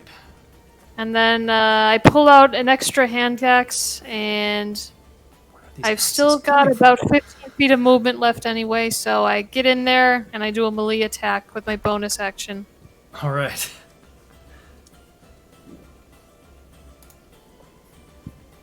23 to hit. That'll do it. Idly. Alright. Woohoo. 4 points damage. 4 more points. All right. Still up. Bastard. A little bit. Moonbeam. The jokes are done. It is no longer funny. You smell like bacon. What is happening in this chair? Hi, Grigor. Baking, and what kind of shape are my teeth in? How much pain am I in? It feels like you're missing some, but it didn't seem like he had time to put any new ones in, tragically. Oh, But looking at some of the teeth along the wall, actually, those he had selected in a tray nearby, that may be a good thing. yeah, that's what I'm thinking. Okay, so Valeria is fighting the guy with the red cap relatively close to me, right? As is Delkin, yes. Okay. So I'm going to, since I have freedom of action, I'm going to point the weave does not want you and do Toll the Dead on the red cap guy. Okay. Yeah. That is a... So he needs wisdom save. Okay. That is a 2. Roll your damage. I don't think that works. And he's already been damaged, so I get bigger damage. Quite.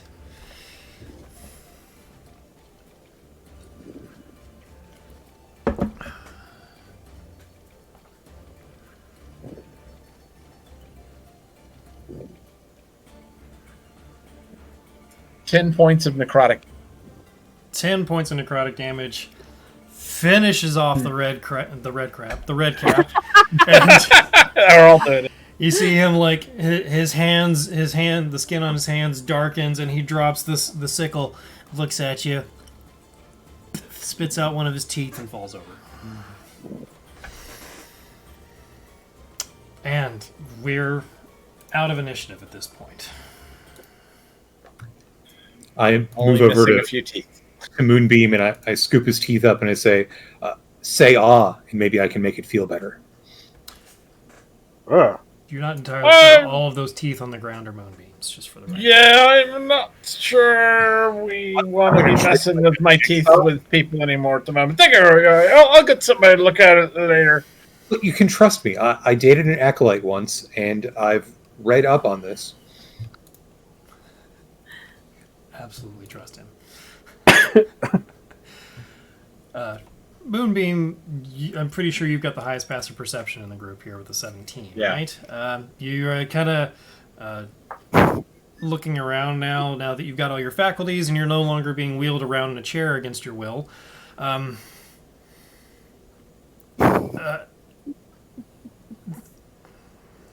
Those aren't mannequin heads. They're real human heads, aren't they? This is horrible. Man, maybe... yeah, they look like they've been like preserved in some fashion, but those are actual human heads. What kind of gives it away is kind of the looks of terror and pain on most of those faces. Hair looks great. Faces are like... Hair looks great. You know, various states of And just... any of them terror. look like... Anyone look like they are from the Arcane Brotherhood and Luskin, maybe? Not Bernadette. super Female. easy to tell. There are a couple you're pretty sure are female heads, but the way it almost looks like there's some kind of like waxy covering over the faces, over the heads right now that have kind of kept them intact. If you pick one up, you can see. Oh no, yeah, that's a head. Oh god, like you start to like turn it around to see the stump. Oh yeah, that's a head. Oh god. Nope. Valeria walks over and frowns at them and says, "Geez, even I don't dislike people this much."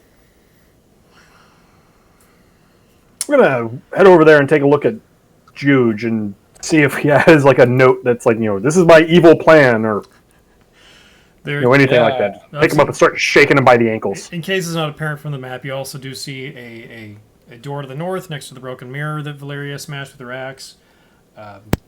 Obviously, the brown section there is a little table that some of the mannequins are set on. There is a door to the south. It just looks like a small little room that's already open. And then there's the door that the runaway purple guy ran through. Which, of course, there are still little purple dudes littered around the room at this moment. Valeria picks up her hand axes and heads to the door to the south. Okay. So Juge is sort of kind of just like laying there. He's still barely gasping for breath. You see some blood trickling out of his mouth. He's just like, it would have looked so good. Is there any sign of the iron tooth that the daytime Juge had? Nope. No sign at all. All his teeth appear normal. Weird.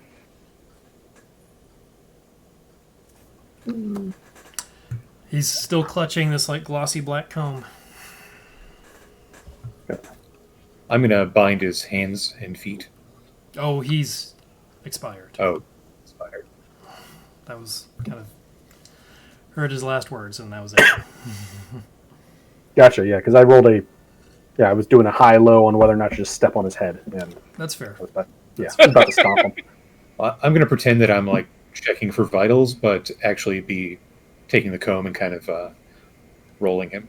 Okay. I mean, yeah, he's got the comb, obviously. There's a straight razor in his pocket. He doesn't appear to have any like coins on him or anything like that. He just has other barbering accoutrement on his person at the moment. But that comb seems to be the most significant thing to him. Any keys or notes or anything? No, nothing like that. All right, and just toss him to the side. I mean, he's already laying down. It's just. Oh yeah, no, I was like shaking him by the ankles. Oh, okay, gotcha. See if anything fell Yeah. out. Got it. All right, no. Yeah. Just clatters to the ground in a, thud. Yeah. Does anyone here think that this is the same person we talked to during the day? No idea. Yeah, Well, it looks like him. could. Make an insight Yeah. check if you like. Yeah. Just from your previous interactions with him so far. Alright. Here we go. Thinking evil twin, but 12. Yeah. 24. 17. 5. Dirty 20. 20. Okay. Grigor and Moonbeam, you're both pretty certain the way he was acting upstairs before, he was not acting like he recognized you at all. This does not seem like the same Juge to you that you spoke with earlier in the day. Yeah. If Bernadette the Abjurer or Juge the Barber are still alive, they're probably down here somewhere. The battle's not over. But let's find them. Let's do a last call. Okay. And we will, but let's go ahead and take a break at this point. I think this is a great time to do that. Yeah. So we'll come back with further exploration, exploration, well, hopefully some explanation, beneath the barber shop of Silverymoon. So, be back in just a bit, folks.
Hey, folks, we're back. Hi.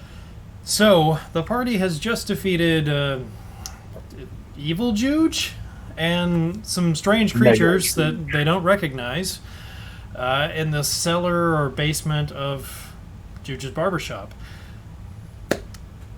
What are y'all going to do now, guys?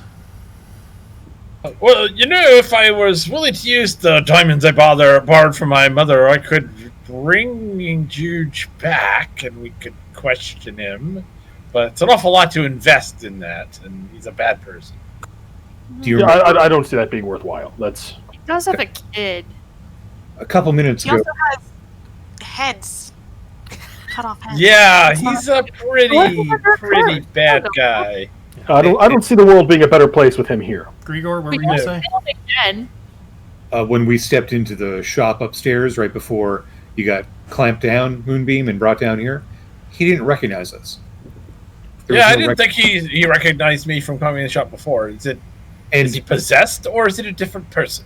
well, he doesn't have the iron tooth. Take a look at those That's pearly. true. Yep. Is there a hole where the tooth used to be, or is there a normal tooth where the tooth used to be? Full set of pearly whites. Oh, it's Maybe evil it is- twin. Excellent. Let's find the other one. We then. see them in books all the time. Yes, evil twin must be. Common enough trope, it could be. You know. Anyone want to help me with Juju's body and drag it over to the chair? There's a Lock 'em in? handful of chairs all around the room. Each Yeah. of them does appear to have a similar mechanism, if you're worried about that sort of thing. I'll clamp it in just in case he's really plain dead. Hope we can just smash his head open. Let's Well, not then make again, more we- of a mess than we have to. Desecrating body. Gestures at this smashed and gooey purple people all over the place. And That's the table of probably heads will mess This up place is the getting beautiful burned table down. of heads. The only I mean- place this place is getting better is if it gets burned down. There's no cleaning this up. I mean, this is all underground for the record, just before you start redecorating. So Mop's dad doesn't have a source of income? My God, you're a monster. Let's go find everybody else. The purple guy ran off somewhere. I gesture and I say, "Hey, I saw one of them run off this way." I'm standing by the south door. What do we want to see what he was trying to get out of this door up here? It looked like he was trying to get friends or something. Well, from that southernmost door, Valeria, that you're standing next to, the one that the guy opened, that's not the same door he ran through, for the record, and left. In that southern door, it's just one little room, and there appears to be some sort of like brass grate on the ground, and you can hear like it looks like some sort of pit filled with water below it. Make a perception check real quick, Valeria. Perception, one of my best skills. 18. 18, okay. You pretty sure you can see some movement down there. It looks like a lot of like some sort of insect or bug squirming around down in the water. Gross. Do I see anything that looks like a person? No. I say, alright, doesn't look like there's anything in here. I move over near where they are. The others are. There was another door right near you. Yeah, Wasn't the it? door to the right of that southern door is the one that one of the last little purple dudes ran out of. Alright, that makes sense. So can I check in there? Yeah, absolutely. When you look in the room, you see there are a couple candles in this room that sort of lights it up a little bit. The room itself is just kind of filled with shelves. You see little containers all stacked up on the shelves, basically floor to ceiling. And there's more of that vine-like dark hair that is kind of like run up from beyond a curtain at the end of the door here. Let me actually make sure you can see what I'm talking about here. So there's sort of a curtain here at the end at the edge of your vision, and there's several like long links of this dark vine-like hair coming up, and it was almost kind of pushing up underneath the door. I'm tempted to get one of the others to make them settle that hair on fire. I pull out the scissors that I grabbed from upstairs Mm-hmm. and show them to Valeria. Care to do the honors? Sure. I take the scissors and I start snipping at the hair. As soon as you cut one of the big locks of hair, the hair in your hand that you just cut off turns to metal, same as the scissors in your hand. So I have metal in my hands? Mm-hmm. Looks like hair, but it's metal. Looks like steel, just like your scissors. Does anyone have, like, any scissors made of gold? Now, the hair that's still on the ground is still hair. Just the bit that you lopped off is what's turned to metal. Well, does anyone have a gold knife, gold scissors, anything? No. Does anyone know Most of the trend- others didn't see what just happened right now, for the record. Like, this is just like you. What? I cut off this piece of hair from the wall and it turned to steel, and the scissors are made of steel. Maybe if we have a pair of gold scissors, it will turn into gold. I left him in my other pair of pants. Yeah, that doesn't seem like a high priority at the moment. We should probably go find the rest of these purple things that are doing some kind of evil. All along these shelves, it looks like these are various like hair oils and pomades and gels and stuff. Some of them are more elaborately labeled than others, but that's what you see basically lining the shelves that are all along the walls of this room. Well, I called to the others. I'm going to check. There's a door at the far end of this room. I'm going to check it. And then I go in. It's basically just a little curtain at the back of the room. Well, I pull back the curtain at the back of the room. You kind of see a winding staircase. It looks like it's sort of been carved out of the rock that quickly winds out of your sight. There's a staircase down here. Well, let's check the rest of this floor first so we don't get ambushed from behind. But just Alright. keep a watch on there. Yeah, and you can see the Good idea. tangled dark hair is snaking up the staircase to Ew. where you see it now. This is to me. Well, it's all throughout. It's all at your feet in this room, and looks like it's coming from up the staircase. Okay, I see. It's coming up the staircase from below, outside of your vision. Well, I don't want to be in there longer than I have to be, so I leave Fair the enough. room again. Fair Yeah, enough.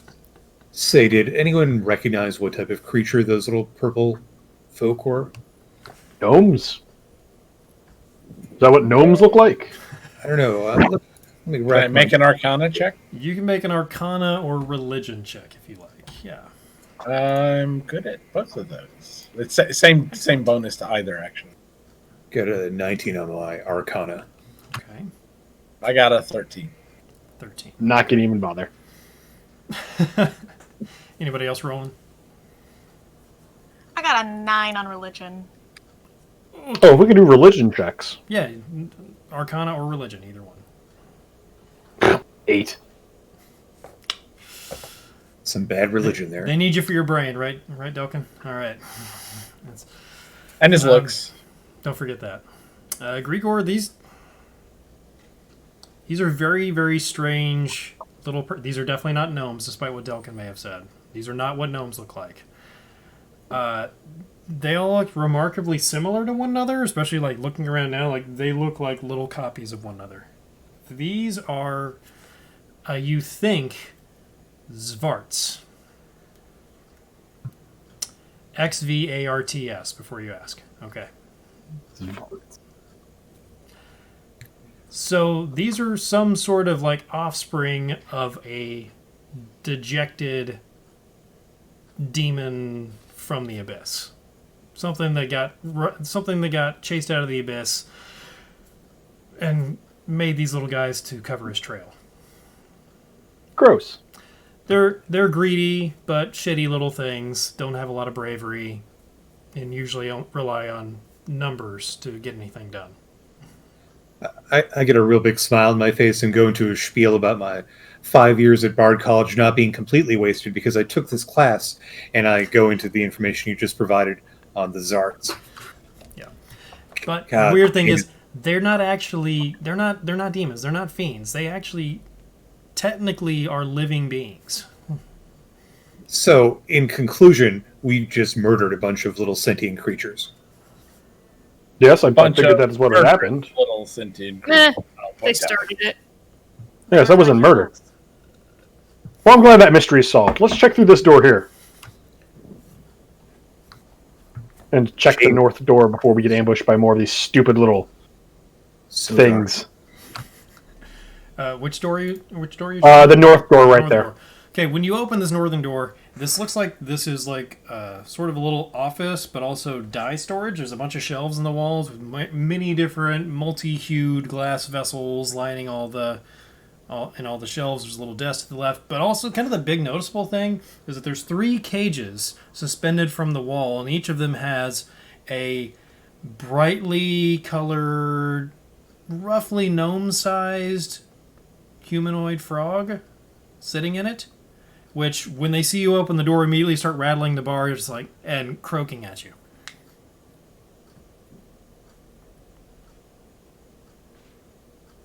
Hey, somebody, get in here.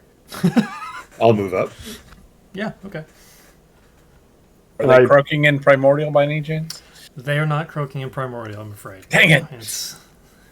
I'll do a spell slot on comprehend languages. There is a blue one, a green one, and a purple one. All, They're trying to sell us crappy beer. they are not. These Oh. look closer to, like tree frogs than anything else. Are they actually speaking in a language? It sounds like it. They're making an attempt to, yeah. When you cast comprehend languages, they're like, you understand them saying, "Let us out, please let us out. That son of a bitch is crazy."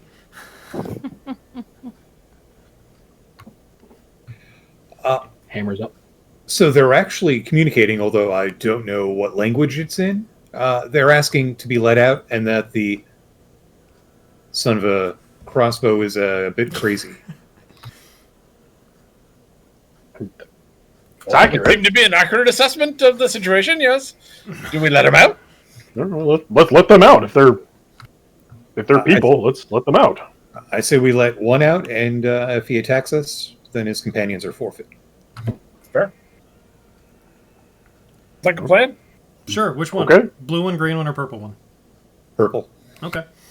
You let the purple one out. He's in the shelf closest to the ground, or the cage closest to the ground, beneath the green one's cage. You let him out. He hops out. He says, "Thank you. Can we go?" And You need a lift out? nah, we'll hop on out of here. Do we know what these guys are by any chance? Can you ask him if there's anyone else, like any other people or anybody trapped here that they know about? I can only understand them. I can ask, but hey, can you understand what I'm saying? Can you what? What? It's one way, sorry. And he hops up and like undoes the latch on the one above him. Takes a second, hops up again, undoes the latch on the next one. It's like, do you mind? Nope. I'll use my last spell slot and cast Speak with Animals. It has no effect. These guys are sentient. I'll let you take that back if you want. Nah, I'll live with it. But we don't have any way to tell them not to mess with Henry. Please take it back. Don't waste a spell slot on that. These guys are not animals if they're people. They just don't look like they're just frog people. That's it.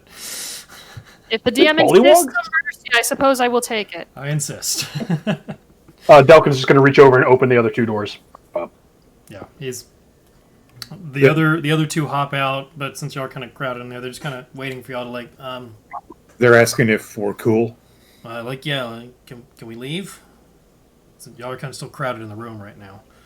I'm just trying. Can you tell them not to mess with the snail? No.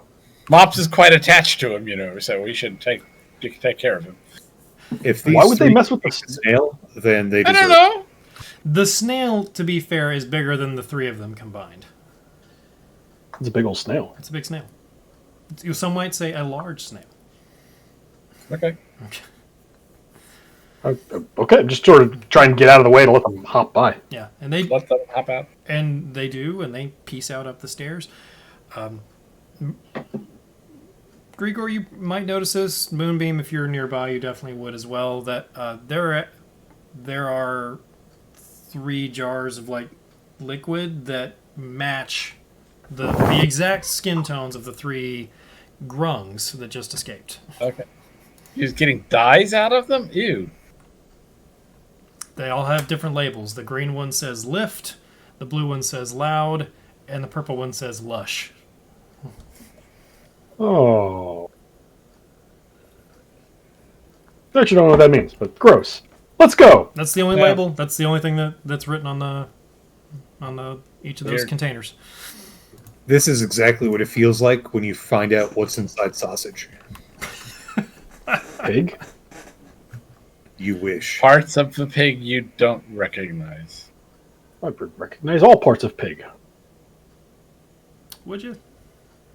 Yeah, Anyway, pig and other parts of pig. Well, my uncle always used to say, if you love sausages and the law, you should never be around when either is being made.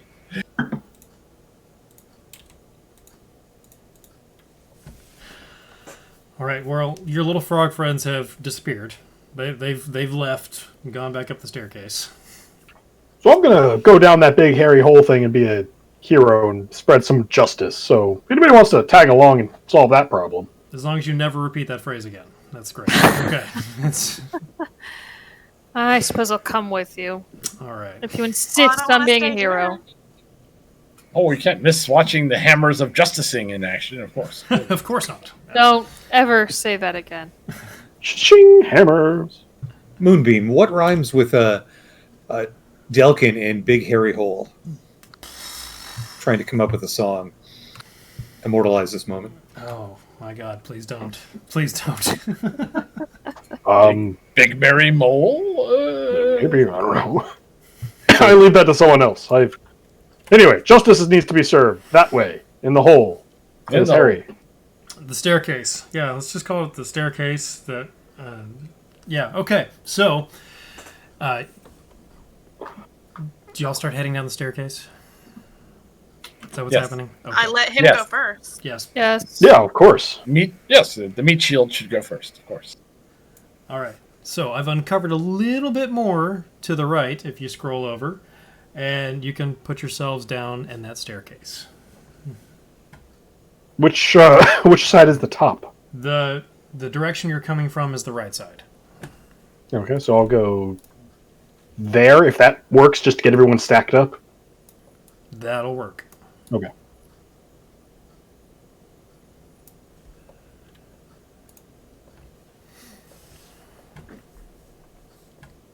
Actually, go one more step forward just so we can get everybody in that little staircase. Dunsies. Where did There we go. Delkin's character go? All the way to the right. Yeah, scroll your map over to the right a little bit. Pan it over. Now, I'm and I don't see it. Oh, to down the right and- and down and a down. little bit. Yeah, it's a pretty big distance away. Oh, Just yeah. You, Kind of you just depends on how need to much keep you're going. zoomed in. Sorry. So as y'all are making your way down the staircase, you can tell that this staircase has been very roughly kind of carved out of the bedrock below.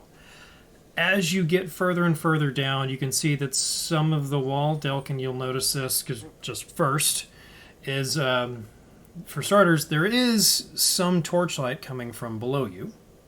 It does look like there is some sort of artificial light ahead, candles, torches, some sort of flame, and that some of the tunnel walls that that have been carved into are starting to look a little more natural, like water had carved these over centuries.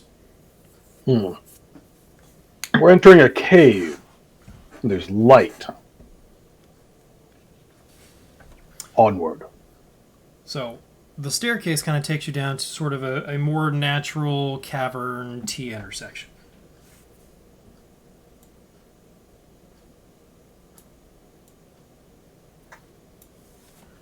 'What do you want to do?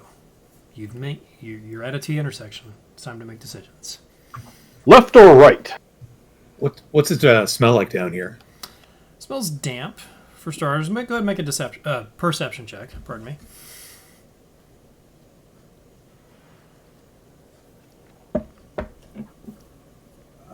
14. 14. Yeah, I mean, you get a very strong sense of just kind of like mildew. Also, the hair is still kind of running up through the staircase. You can see the hair itself looks like it came from the left, but there's also long lengths of ropey hair going to the right as well as you're coming down the staircase. You can hear a little bit of chatter. Seems to be coming from the left. See, it seems like those same Zvart voices from before.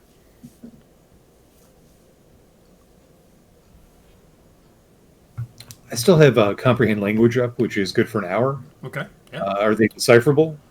Yeah. It just seems like chatter. Random chatter, but amongst themselves. You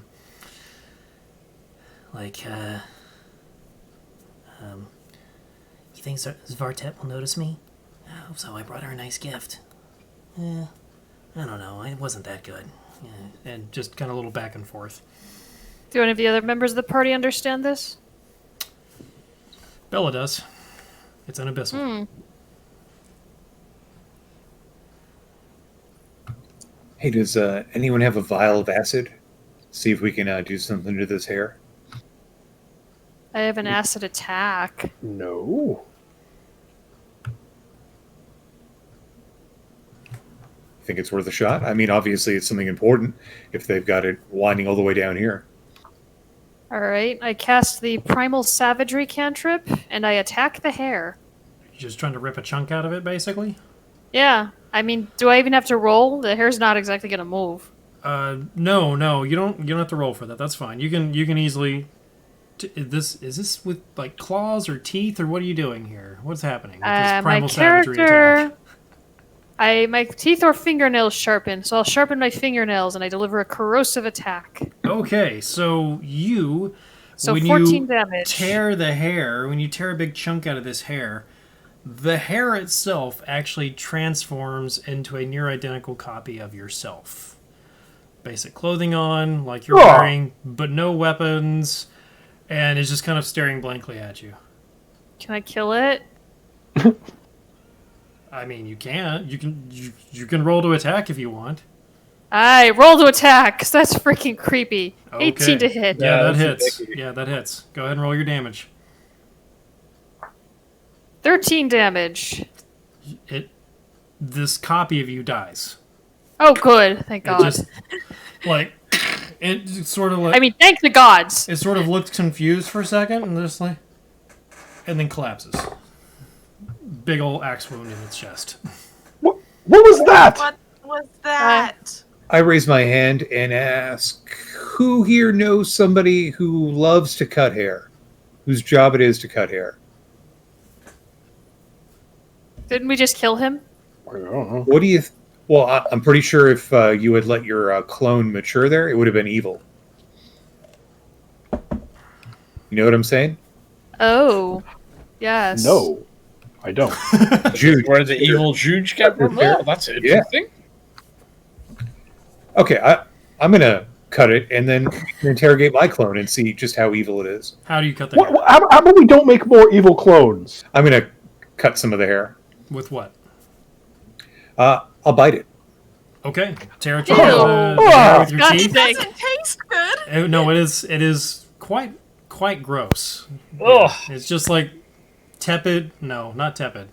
It is like Dirty hair? swampy water and dirt and mildew and yeah, a little gamey. Sure, why not, Dire Rabbit? Thanks. Okay. I'm doing and the chunk of hair transforms into a copy of Grigor. No helmet.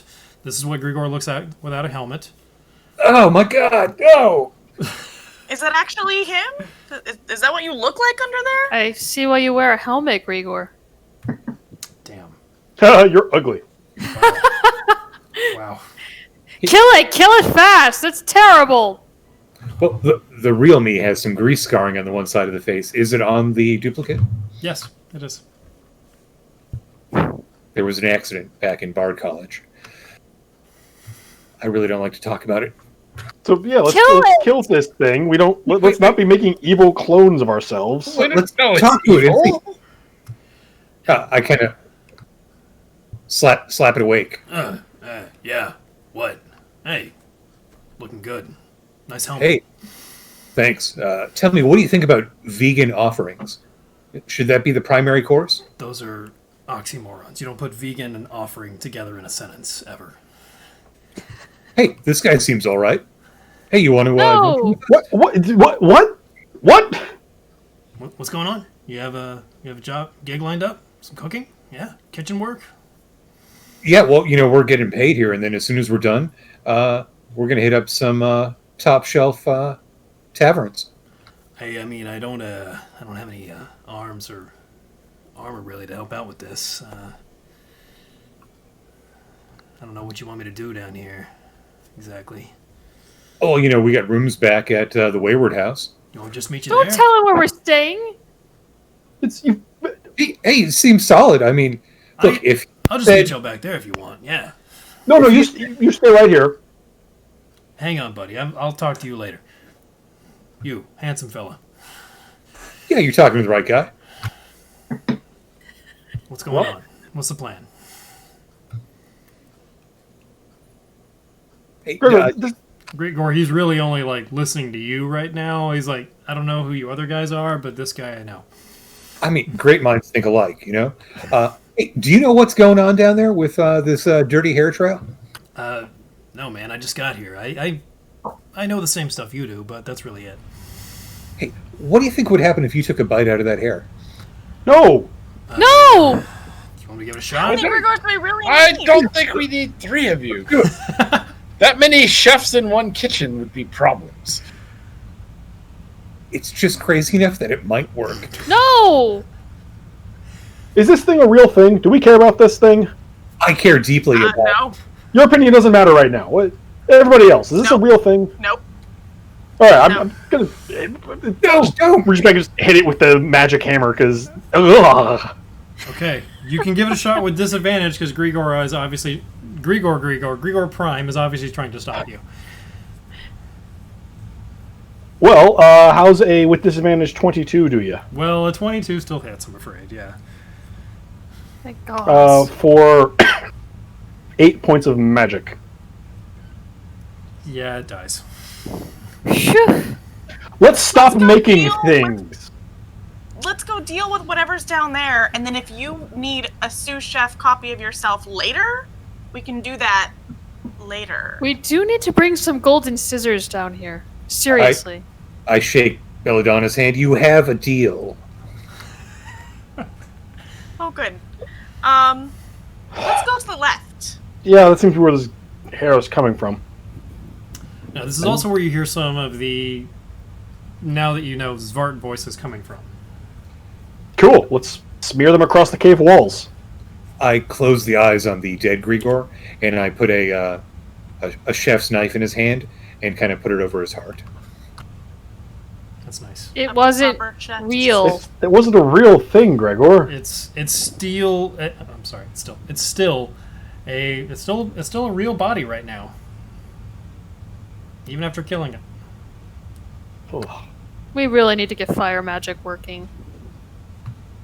Dale, can you bite the hair and tell me that your other self isn't real? I'm not putting that in my mouth. What's wrong with you? I made an evil clone too, and it wasn't real, damn it. Look, I've got at least 10 different spices on my person right now. I can make that hair taste amazing. I'm going this way. Let's see it. Let's finish checking out what's down here before we go into clone business here. All right, I'm following. Okay. I'm gonna keep on walking around the corner. Okay, this is great fun, guys. Okay, so as you come around the corner, again, you can hear these Zvart voices speaking from beyond. You can see the tunnel goes out a little further, and you can see a couple of them from where you are, Oh shit! and they immediately notice you as well as you turn the corner, because you have disadvantage with stealth, right? Let's go with yes. Well, if you want to go ahead and make a Oh. stealth check to anyway, I'll allow it, and I may retcon that last statement. That was a 7, do ya? Yeah, they heard you. Okay. You can Yeah. Yeah, you see a couple immediately in the tunnel, and they notice you as well. Pull their little blades. Ah! Roll initiative, folks. I love these dice so much. The little potion dice are so much fun. The D&D Beyond potion dice. I'm using Yeah. So there's a dice roller in the D&D Beyond encounter builder now too. That wasn't there before, like last week. So get in there, folks, and use it if you're DMing. It's great. Okay, anybody over 20? 25. 22. 5 and 22. Sometimes I forget, like, oh yeah, y'all are already level 5. Okay, all right. Any 15 to 20? Ooh, 10 to 15. 11. 13. Bella? 9. 9. Okay. It's better than last time, right? Okay. Boom. So, Valyria, at the top of the order, you hear Delkin go, oh! And hear some more of these angry voices from beyond. What are you going to do? Well, I run down. Can I run down there? It's kind of a tight squeeze. You could get in front of Delkin if you move and dash, but these are like fairly narrow tunnels, and squeezing past all your compatriots is going to be a bit of a chore. Well, then I move as far as I can. So, with a move, do you want to try and get in front of Delkin or not yet? Because you could get like right behind Moonbeam if you want. Or assuming y'all got a little bit further, you could squeeze past I can move Delkin. 45 feet. So, Right, does 45 feet get me to Delkin or not? Well, yeah, but moving through each of your allies does cost you double movement. Slows me. All right. I want to. Yeah, I'll dash because the Dread Ambusher gives me an additional weapon attack, but I only get it on the first turn. It's going to kind of get wasted this time, I'm afraid, since you're in the back. Because that's your move and your action to get there. Well, I have a bonus action that's my offhand weapon attack. Oh, okay, you're right. You do. Yeah. So I will take my longbow and I will shoot that guy who's directly in front of me. Actually, no, I'll take a hand axe and... Yeah, I'll take a hand axe and throw it at him. Just pitch one of the axes already in your hand. Yep. Okay, go for it.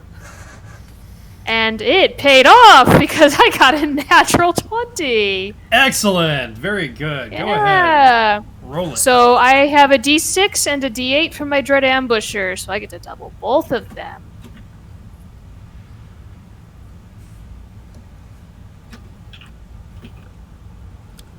$26 points damage. Yeah, he's very dead. Bit of overkill there. That was... Like, your axe went into his face and left just a cleft through his whole skull as the axe, like, thudded off the guy behind him. Like, oh, fuck. Yeah. Okay. So dead, and the guy behind him is splattered in purplish blood. Why not? Yeah. Moonbeam, you're up next.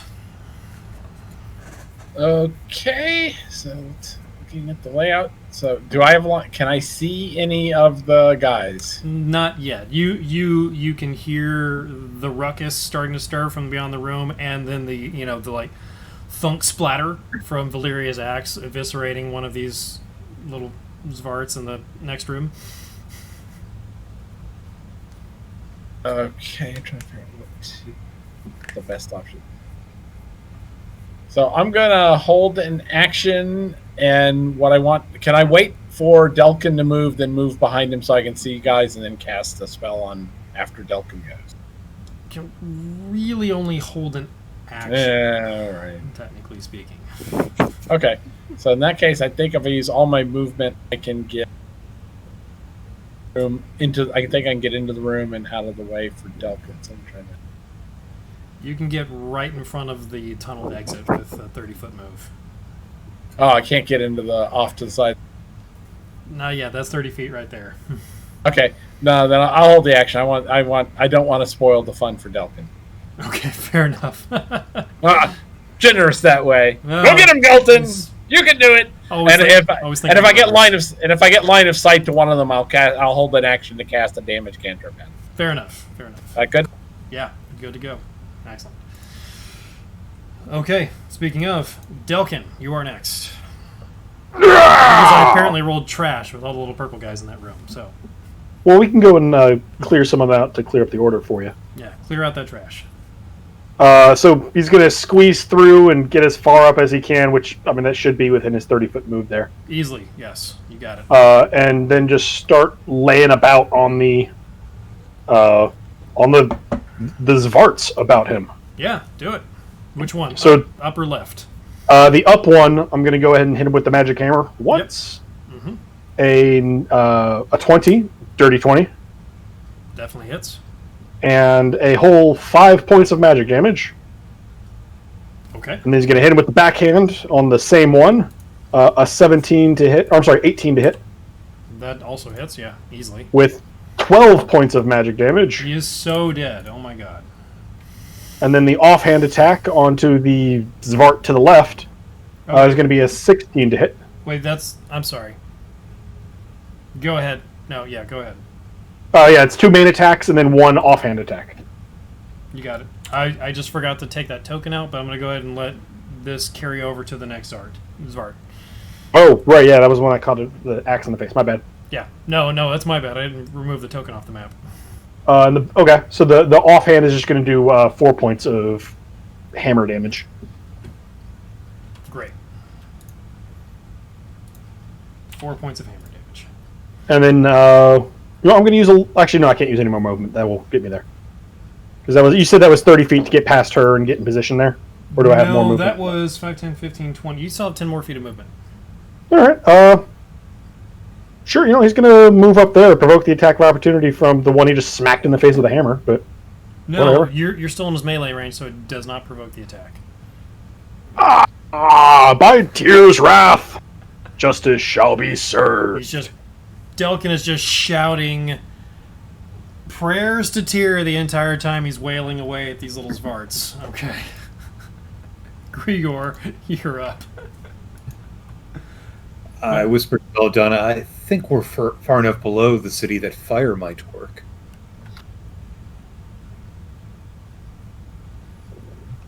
I'm just going to move ahead and make room for Belladonna to more easily get into the fray. Okay. And that's all. All right. Delkin, the little Zvart that you had just smacked, is gonna try and lash out with the little razor as he's clutching a wound, or a bruised whole body, basically, from the size of your warhammer.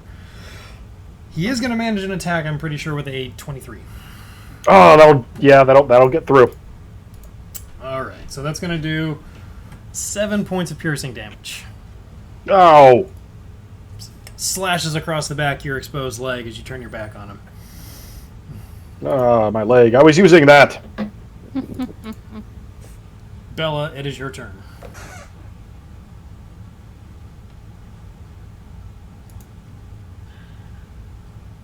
Well, I don't want to get all the way up in there, so I'm just going to move to the bottom of the staircase in between Grigor and Moonbeam. And hold an action to cast Chill Touch if I see one of those guys pop up from either direction. Okay, duly noted. Okay, now it's the rest of the Zvarts in that room. It's their turn. It's a lot. Yeah, I rolled trash, so it just kind of loaded them all up at the end, apparently. Okay, so... the one right to the south of you, Delkin, that's the one that slashed at you previously. Yep. So, how many is that? 1, 2, 3. Oh, yeah, okay. Yeah, all of them. All right. So, the first one's going to move up next to you and try and jimmy your leg and knock you down. Damn Zvarts! Yep. Ugh. The one behind you seems to be helping in some form or fashion. How does... Nope, that's a 9. I also got a 9. Hey, you're up still. Okay. I'm gonna kill you first. Another one comes forward and tries to grab your other leg. Jesus. They're only 3 feet tall, so they're really, really intent on bringing people down to their level first. Seems to be their ploy. Hey, 15. 17. Oh! Distracted with the previous one, the next one got your ankle and brought you down. Oh! Yeah. So, another one of them comes forward and makes a slash at you again with his little knife now that you've fallen down, which makes it a lot easier now that you're nice and prone. But I don't think that's going to help with an 11 to hit. No. With advantage, of all things. God, okay. One more of them's going to come from the other direction. They're really trying to dogpile you right now, Delkin. Just Get in here! quit trying to be the one in the back! That is a 23 to hit that time. That'll do it. For a grand total of 7 piercing damage as he jabs that little razor into you. As you've fallen down. The one furthest away can't really get at you from here. But the token that's slightly darker in color right there ahead of you is another Zvart. But he His seems long, to luxurious be hair. no hair. He has much nicer like robes almost of this royal purple color with some like gold accents around it. Draws his sword. You see he sort of casts a little. It looks like he casts a little spell. You see a shimmer around him, and he's got a little scimitar and slashes down at you as well. Oh.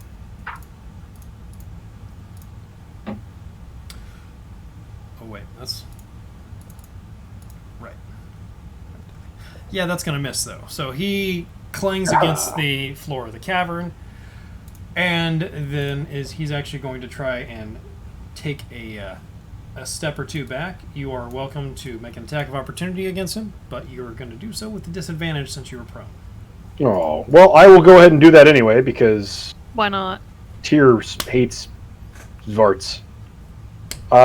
With disadvantage, I rolled a natural 17 and a natural 20, so a 23. Okay, yeah, that hits. Yeah, you got. I'm sorry, 24 because it's the magic hammer. Yeah, you hit him. Yeah.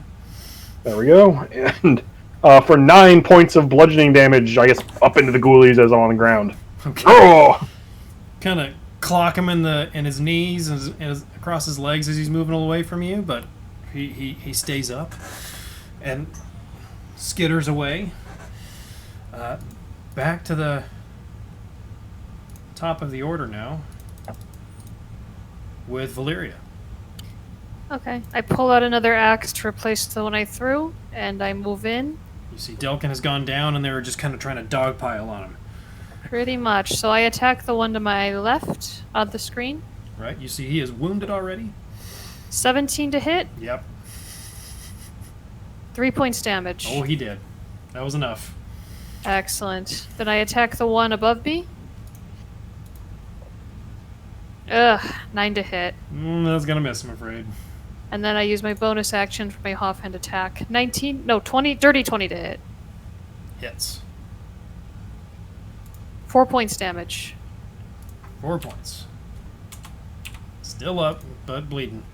And then I move a little bit this way to clear the door. Excellent. That one that you just slashed is going to get an attack of opportunity if you move that far away. I'll risk it. Okay. So he's going to lash out at you with his little knife. And see what he can do. Oh, no, that's going to miss. Haha! Yep.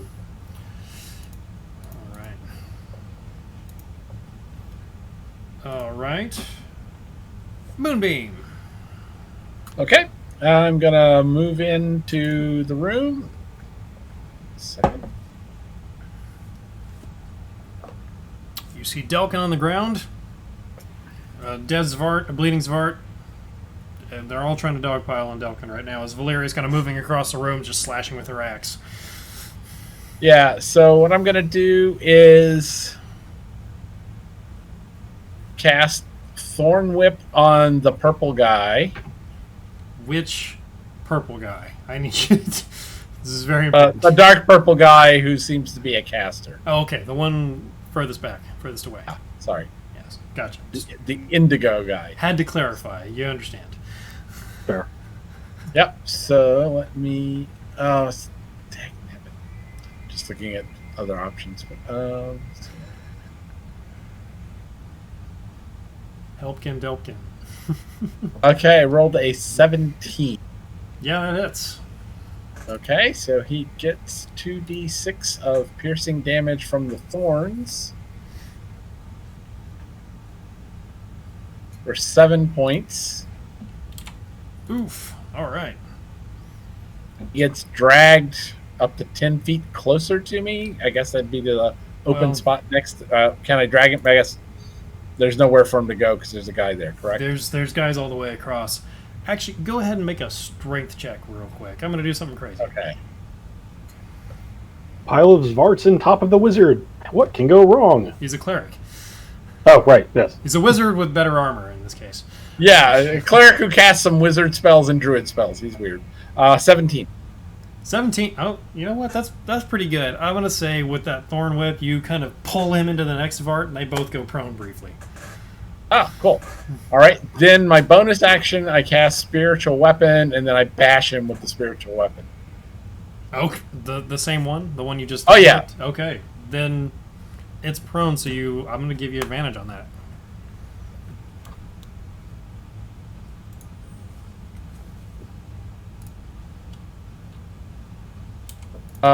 Best roll was a 26. Jeez. No, it doesn't hit. Yes, it hits. It's 26. 6 points of force damage. That is exactly what you needed to squish him. And he is just... You've knocked him down with the thorn whip, and you brought your spiritual weapon down, and it just splatters into blue goo, purple goo, across the cave floor and wall. Spiritual Weapon is a staff because his family name is Thunderstaff. Thunderstaff, obviously. This is a very thunderous staff. Just... He is smote. Yes. All right. Next up is Delkin. Prone on the ground, getting ganged up on by little Zvarts. Well, I believe it's time to stand up and start smacking around some Zvarts. Do it. All right, so the first one, the southernmost Zvart, I guess, we'll go ahead and just hit with the... That one's already been hit, right? Southern to your right? Yes. Yes. Yeah, we'll go ahead and hit that one with the offhand attack Okay. with a non-magical weapon for a 23 to hit, Yeah, that's enough. Yeah. doing a delightful 10 points of just hammer damage. Fuck! Yeah, he's dead. Yeah, yeah. And then the one immediately north of him, we're going to hit with the magic hammer. Just bringing that down. Why is that working? Come on, stop. There we go. For there. A 14 to hit. That is enough. Woohoo! Tyr brings justice in the form of 12 points of magic damage. 12 points? 12 points. 12 does it. That's, yes. She's splattered again. You've crushed two Svarts quite quickly. And then with the backhand, the second attack, I'm going to hit the one immediately to his left with a 15. To his left? Okay. I'm sorry, 16. Yeah, to Delkin's left. To Delkin's left. Got it. Yeah, 16 hits, yes. And doing 9 points of magic damage to the face. And he's dead as well. Oh! Tyr's wrath shall be How many are missed supposed by to be left? none. Okay. God, martial characters are great. These are great. You literally killed 3 Svarts in the space of 6 seconds. Just you. Yeah. He's going to take a step north and just glare angrily at the one that's right next to him. With my dripping purple hammers.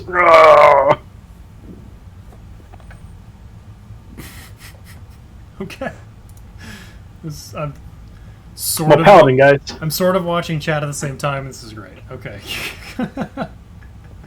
All right. You've killed a lot of the Zvards in between, so Grigor, it's to you now.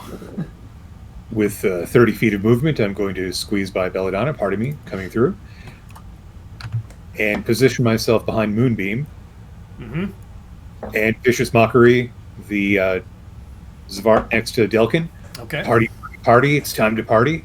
DC 15 Wisdom saving throw. Party.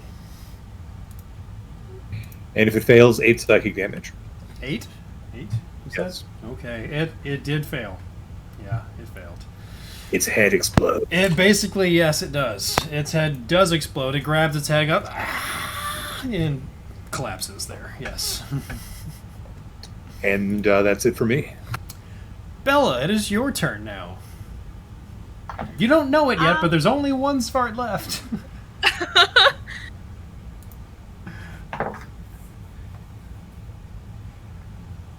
Do I have line of sight on it if I get behind Grigor here? I ignore 3/4 cover with my wand.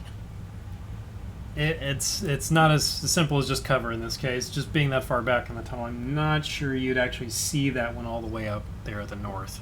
Yeah. You could get past Grigor and Moonbeam, but it would take a dash to get all the way out.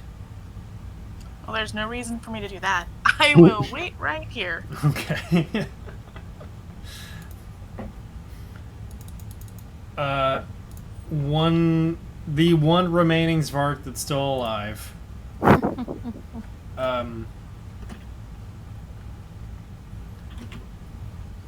Sees you, Delkin, having just smashed 3 of its guys. Another guy seemingly just died of fright right in front of him, although that's not actually what happened. That's clearly what happened. It's clearly.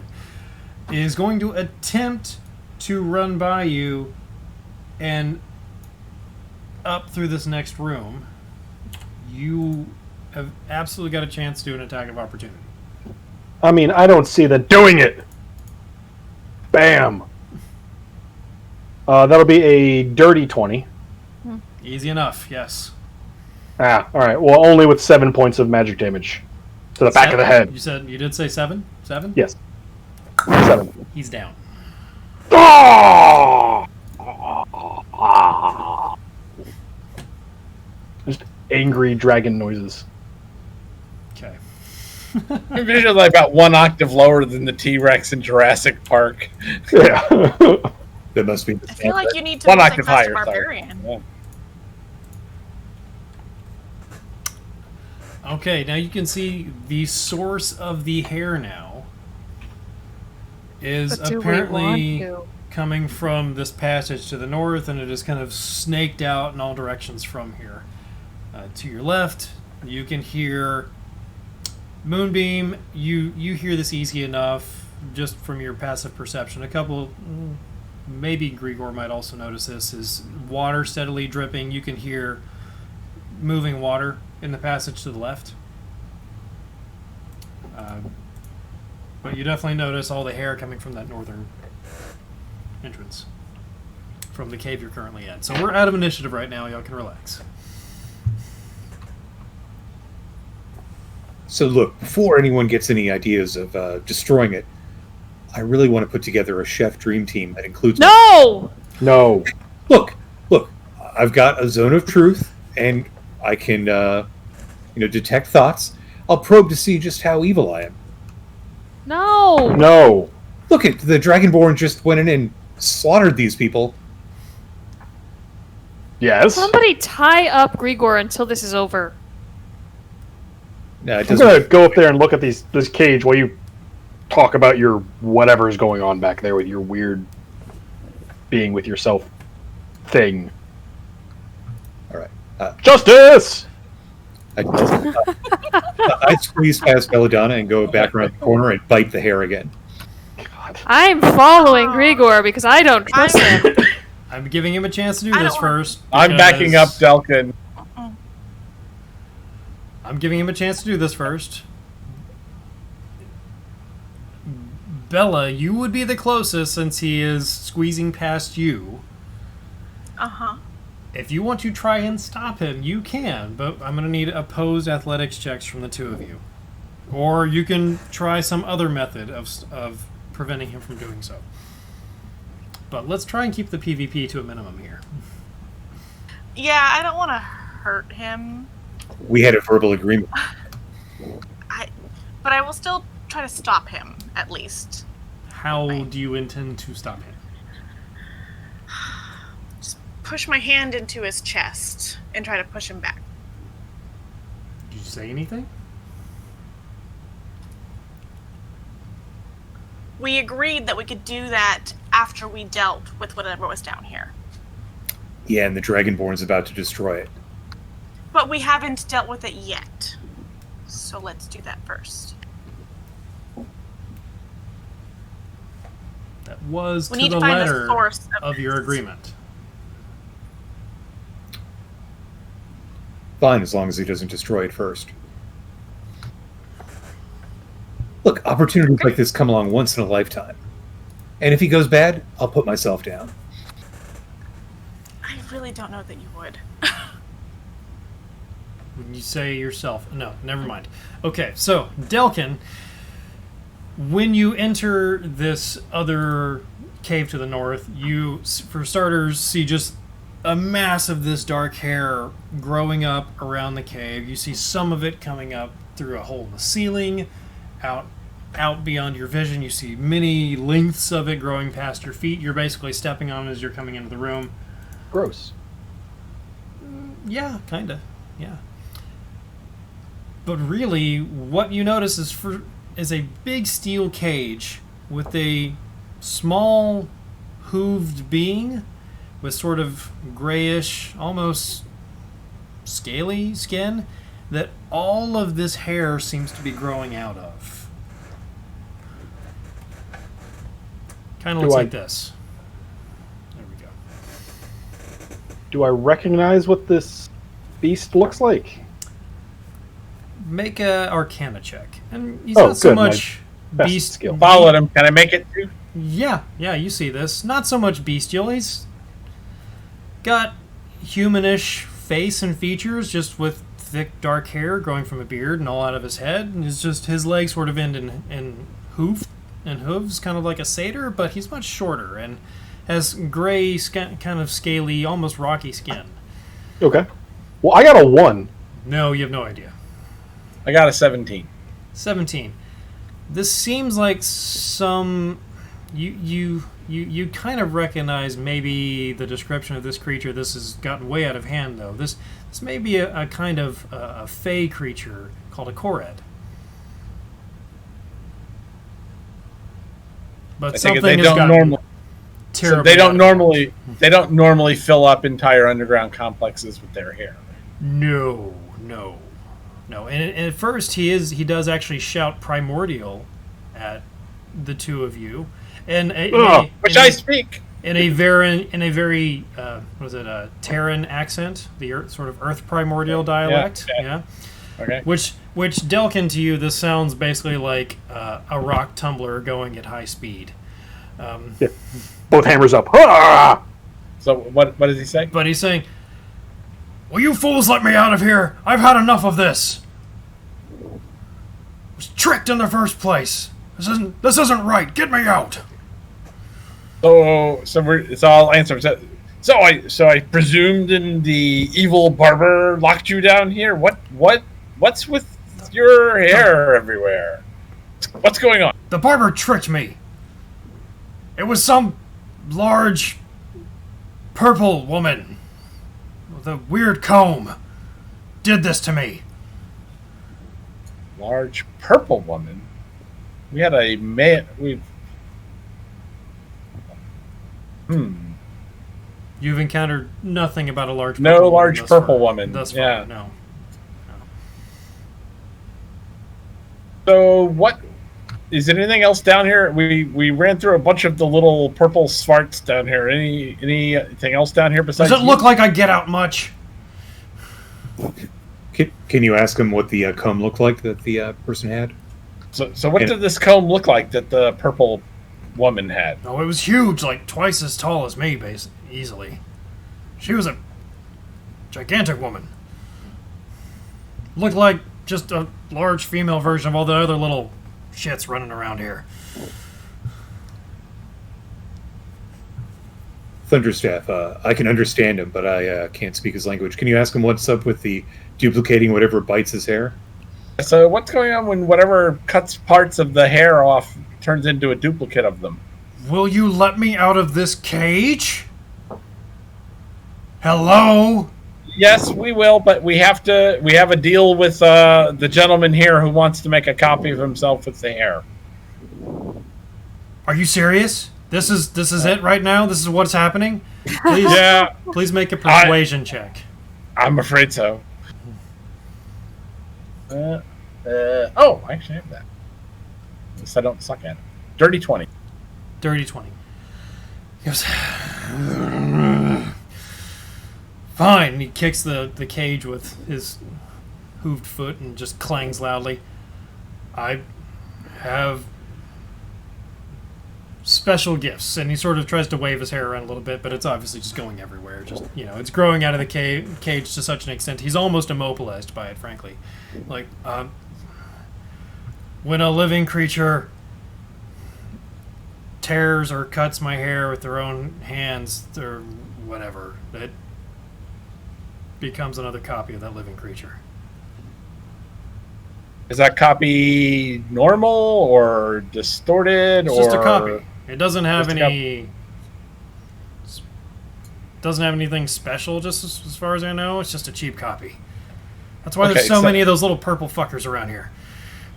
Okay, we're just trying to make sure they're not automatically evil, because we've seen two of a male gnome barber, and one was evil and one seemed to be okay.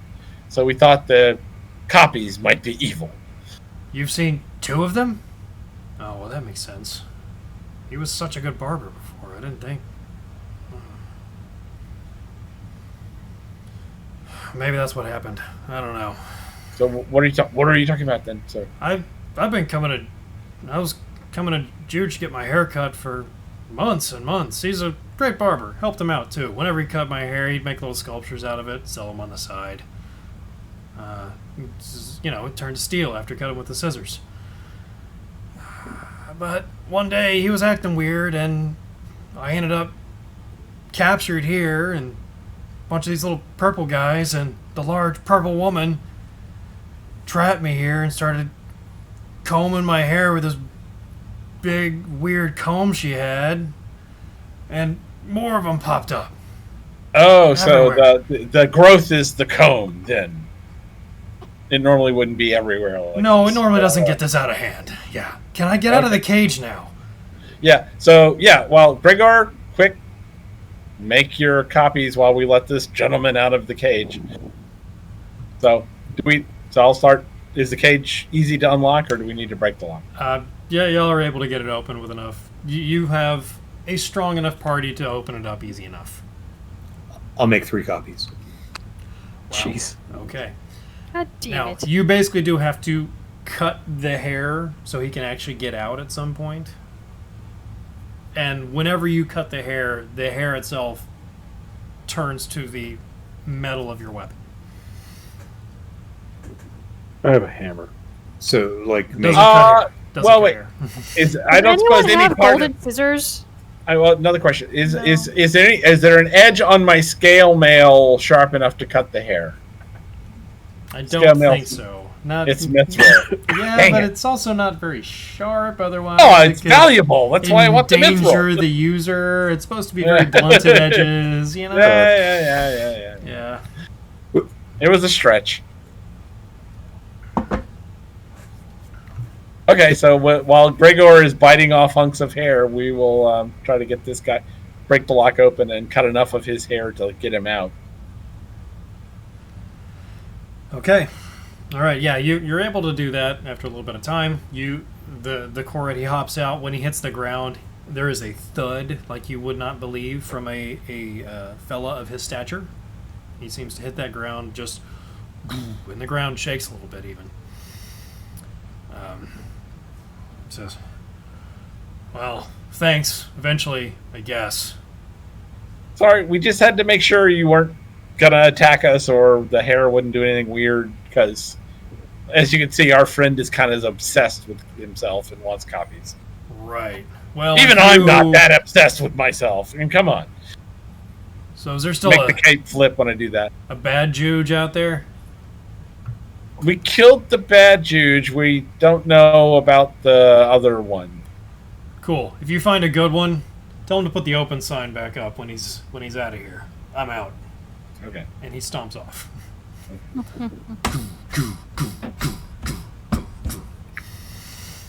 So what was that? Weird.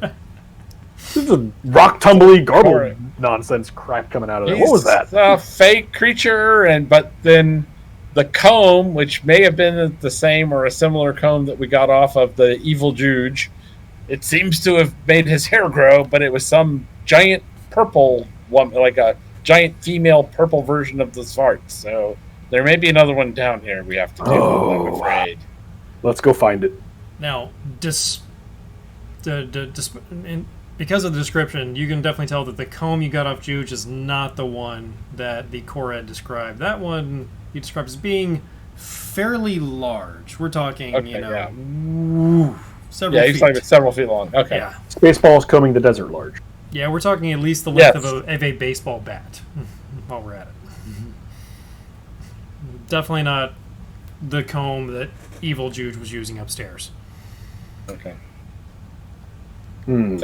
A lesser magic comb of hairness. A lesser magic comb indeed, yeah. To explore down this corridor, or should we start heading towards the other corridor? Well, I think we need to find the giant purple woman. I think we also need to goddess find not thing. evil Juge, if we can. Yeah. Back the other way then? Yep. I guess the other way.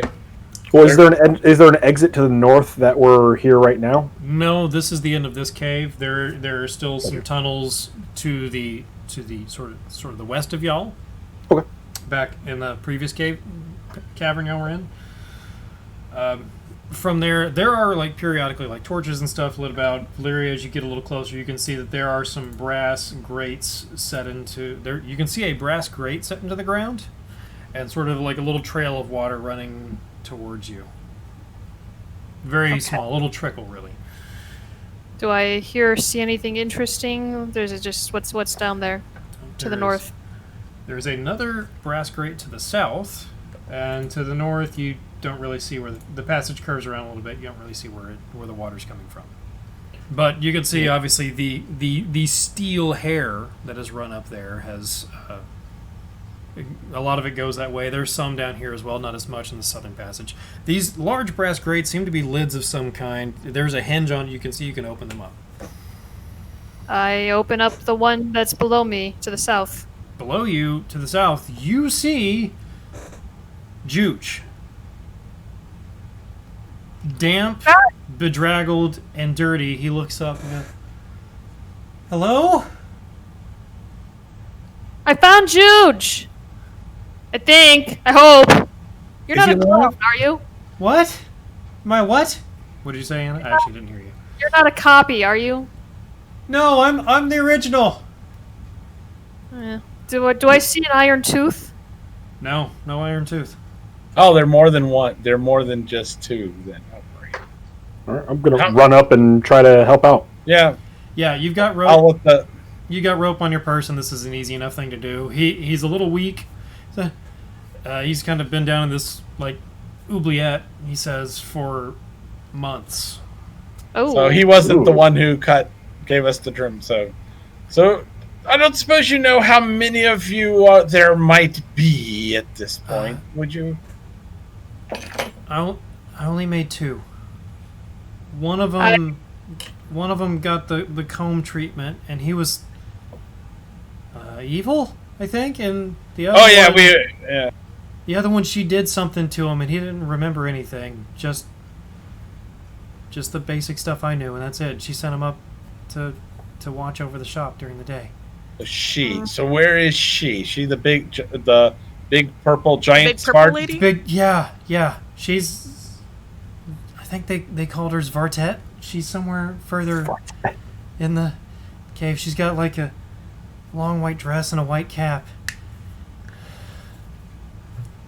I take my rope and I toss one end down to him and I say, tie that around your waist. We'll pull you up. I actually assumed you already pulled him up at this Yeah. point since Del comes Oh, in. all right. We're not interrogating him in the bottom of a well. I would be perfectly cool with Hey, interrogating him in the bottom of a well. We don't know that he's not evil yet. Hey, was there another one of these like copper holding cells back in the first room where we fought and killed Juge? There was not. No, that was a little different. There was a smaller kind of grate that Valeria saw that had a bunch of like some kind of bugs or grubs or something down the bottom of it. Maybe leeches. Yeah. Yeah, I checked for humans. There were no humans or people, I should say. The other grate just to the north of where Valeria's marker currently is there's just bones in the bottom of it. Why did they keep you alive? I don't know. I guess in case I needed to make another copy or two. Hmm. Is Mop still okay? We saw her today. She's Yeah. fine. Oh, thank God. Oh, that's a relief. So, any other versions of you we might run into we should probably kill? I don't know. Like, I know one of them was evil. Have you Oh encountered yeah, that one? we've definitely killed an evil one. Okay, Oh, yeah, that's he's gone. good. That's good. I hope we didn't The do but anything they- too we- bad. But we met another one first who didn't seem to be evil, so we're not that's- sure. He had an iron tooth. We don't know why. I think that's something that she did. I don't know about the tooth, but The evil one did not have the tooth, or he had normal teeth. I think she did that to the other one. He's okay. He's just like me. Just a little. I don't know. I don't think he remembers everything. Look, maybe Mops deserves two dads. Maybe she deserves to not have weird shit going on in her house. I mean, Let's go- he's a real Yep. person at this point. They can't just like kill a guy for no reason. He's That's what we're saying. That's a good point. Let's go take care of Svartet, yes. Vartet. Yeah, The pink- whatever. Yeah, the purple lady. Yeah, let's do that. Yeah, let's go take care of that and see if it solves all the problems, and we can deal with the moral quandaries later. okay. I think I'll go upstairs and check on things. Is that okay? Don't slip on the purple goo. Purple Yeah, we. goo. Oh, and then he enters that first room. We've- Oh. Yeah. Okay. Yeah. And he kind of like gingerly steps over the smears of the Svarts that previously occupied that room. Well, I think we'll try to make sure he gets at least to the stairs. We don't want something to happen to him on the way out. I'll go with him and stay with him. Yeah. You can easily follow him out there, and he makes it to the staircase easy enough. Yes. Okay. That's fine. Now, I'll leave my three up there. Svartet. Svartet. Yes.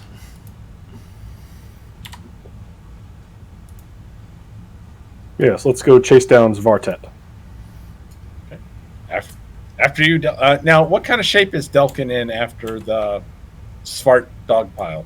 Well, about 2/3 of the way healthy. Okay, so about the same as. I don't think I got him all the way back after the toad. Doing okay. He's doing okay. Yeah, I've been far worse. Because I'm a bit low on spell slots. I might save it till we get into, if we get into a bit of a pickle. That's fair. You know, I can heal myself a little bit here. I could go for a pickle right now. I'm gonna go ahead and do put my hand on my chest and give myself do a lay on hands for 10 points. All right. Now, it is already 10 o'clock at this point, and I promised a two-shot, so we're going to make this a little melodramatic and just kind of describe what happens further going forth, because I want to be able to actually end this with a satisfying ending. Yay. Hey, satisfying, good. Woo! So, further on in the passageway, after y'all get Juge out of here and kind of explore a little further on, you find two more little kind of oubliettes set into the ground like you found Juge. One is empty. Another has the missing abjurer that Bernadette that you were looking for. Hey! Yay! Reward! Who volunteers to help you because she is an accomplished arcanist of, the Arcane Brotherhood of Luskan. She can handle herself in a fight. These little purple guys haven't taken the fight out of her yet. She still has at least her cantrips without her spellbook. But she's got that ready going for her. And really, I want to show this to y'all here is that boom. I'll pan that over for the folks at home. Yowza. I'm glad we went south first. I am too, otherwise it would have been kind of lacking in a little bit of story finishing. Oh, okay. So you find a large cavern with what is obviously Svartet sitting on a great big wooden throne with scores of little Zvarts clamoring around the room. Many of them are offering gifts. Others are just kind of like gazing at her longingly. Oh, Svartet. And you, of course, engage in battle. And you have enough, AoE spells between lightning bolts from Bella. Belladonna. From Belladonna. You've got Spirit Guardians from Moonbeam. And just Valeria and Delkin going with both hands, just whirling blenders and rock tumblers, smashing everything in sight. And Grigor's just in the back, insulting every little purple thing he sees. And throwing sharp knives at them. Now, this is a huge number of little Zvarts in here, but what ends up happening is that when it looks like the dogpiling is getting really bad, lengths of great black dark hair spread throughout the room again, and you see the Korad behind you has actually come back to help out and has wrapped up the giant Svartet. You fell her, and an illusion falls, and you basically see a great big hag Yeah. Yeah. who had a great big comb. Hair magic. Yes. In the end, that. Juge decides to basically adopt the copy Juge as his brother. And what could be better than two barbers in one shop living under the same roof? They can get twice the amount of work done, because he's always been bad with money, frankly. It was the snail really that got him in trouble. He took out a loan, and that loan got sold to this hag who came to collect.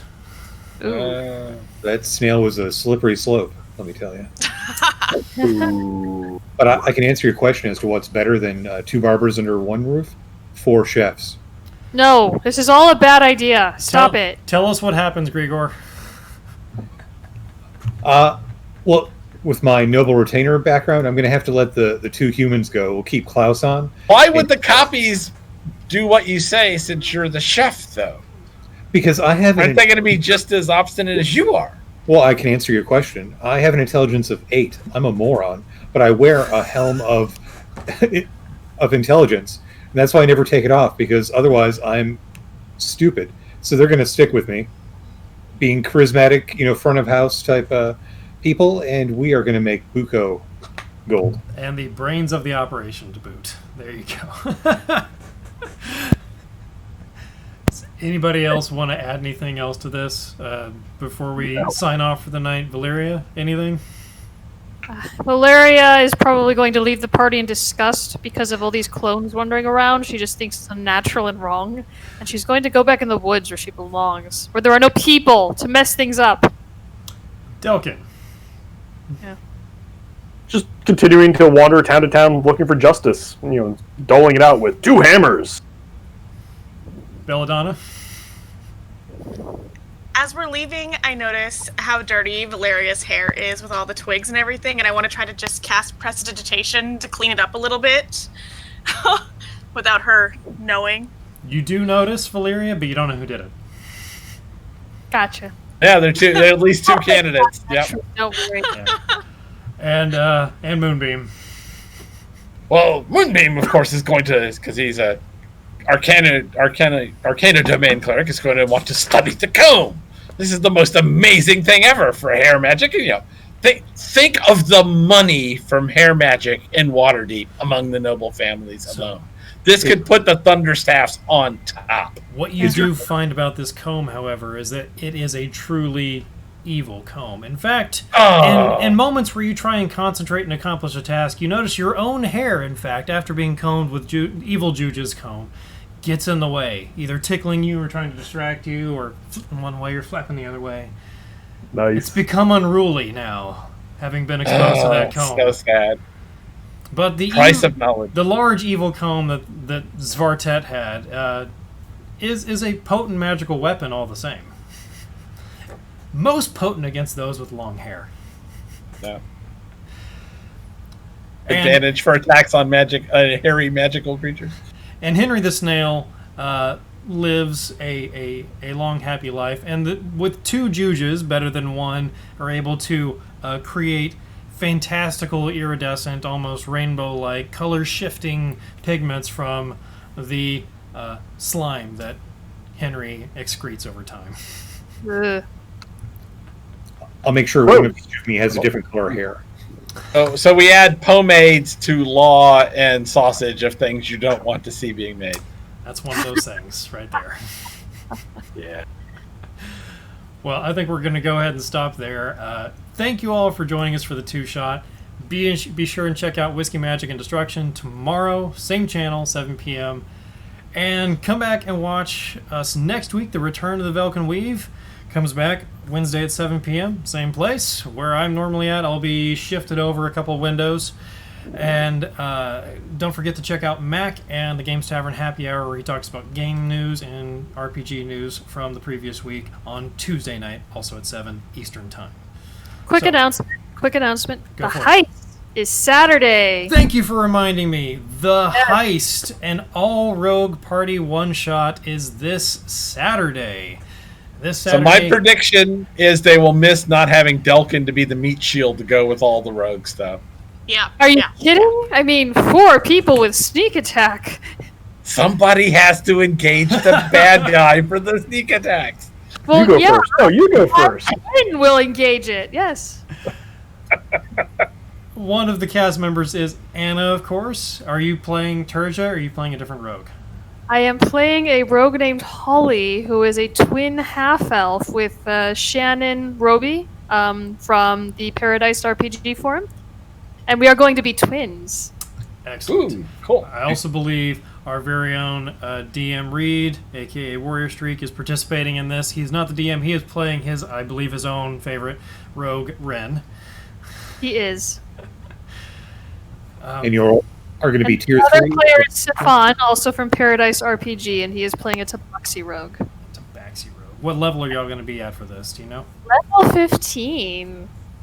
Nice. Some high-level rogue shit going on. So shenanigans abound. Excellent. So again, a special thank you to Tabletop Audio for providing the music and ambiance for our streams.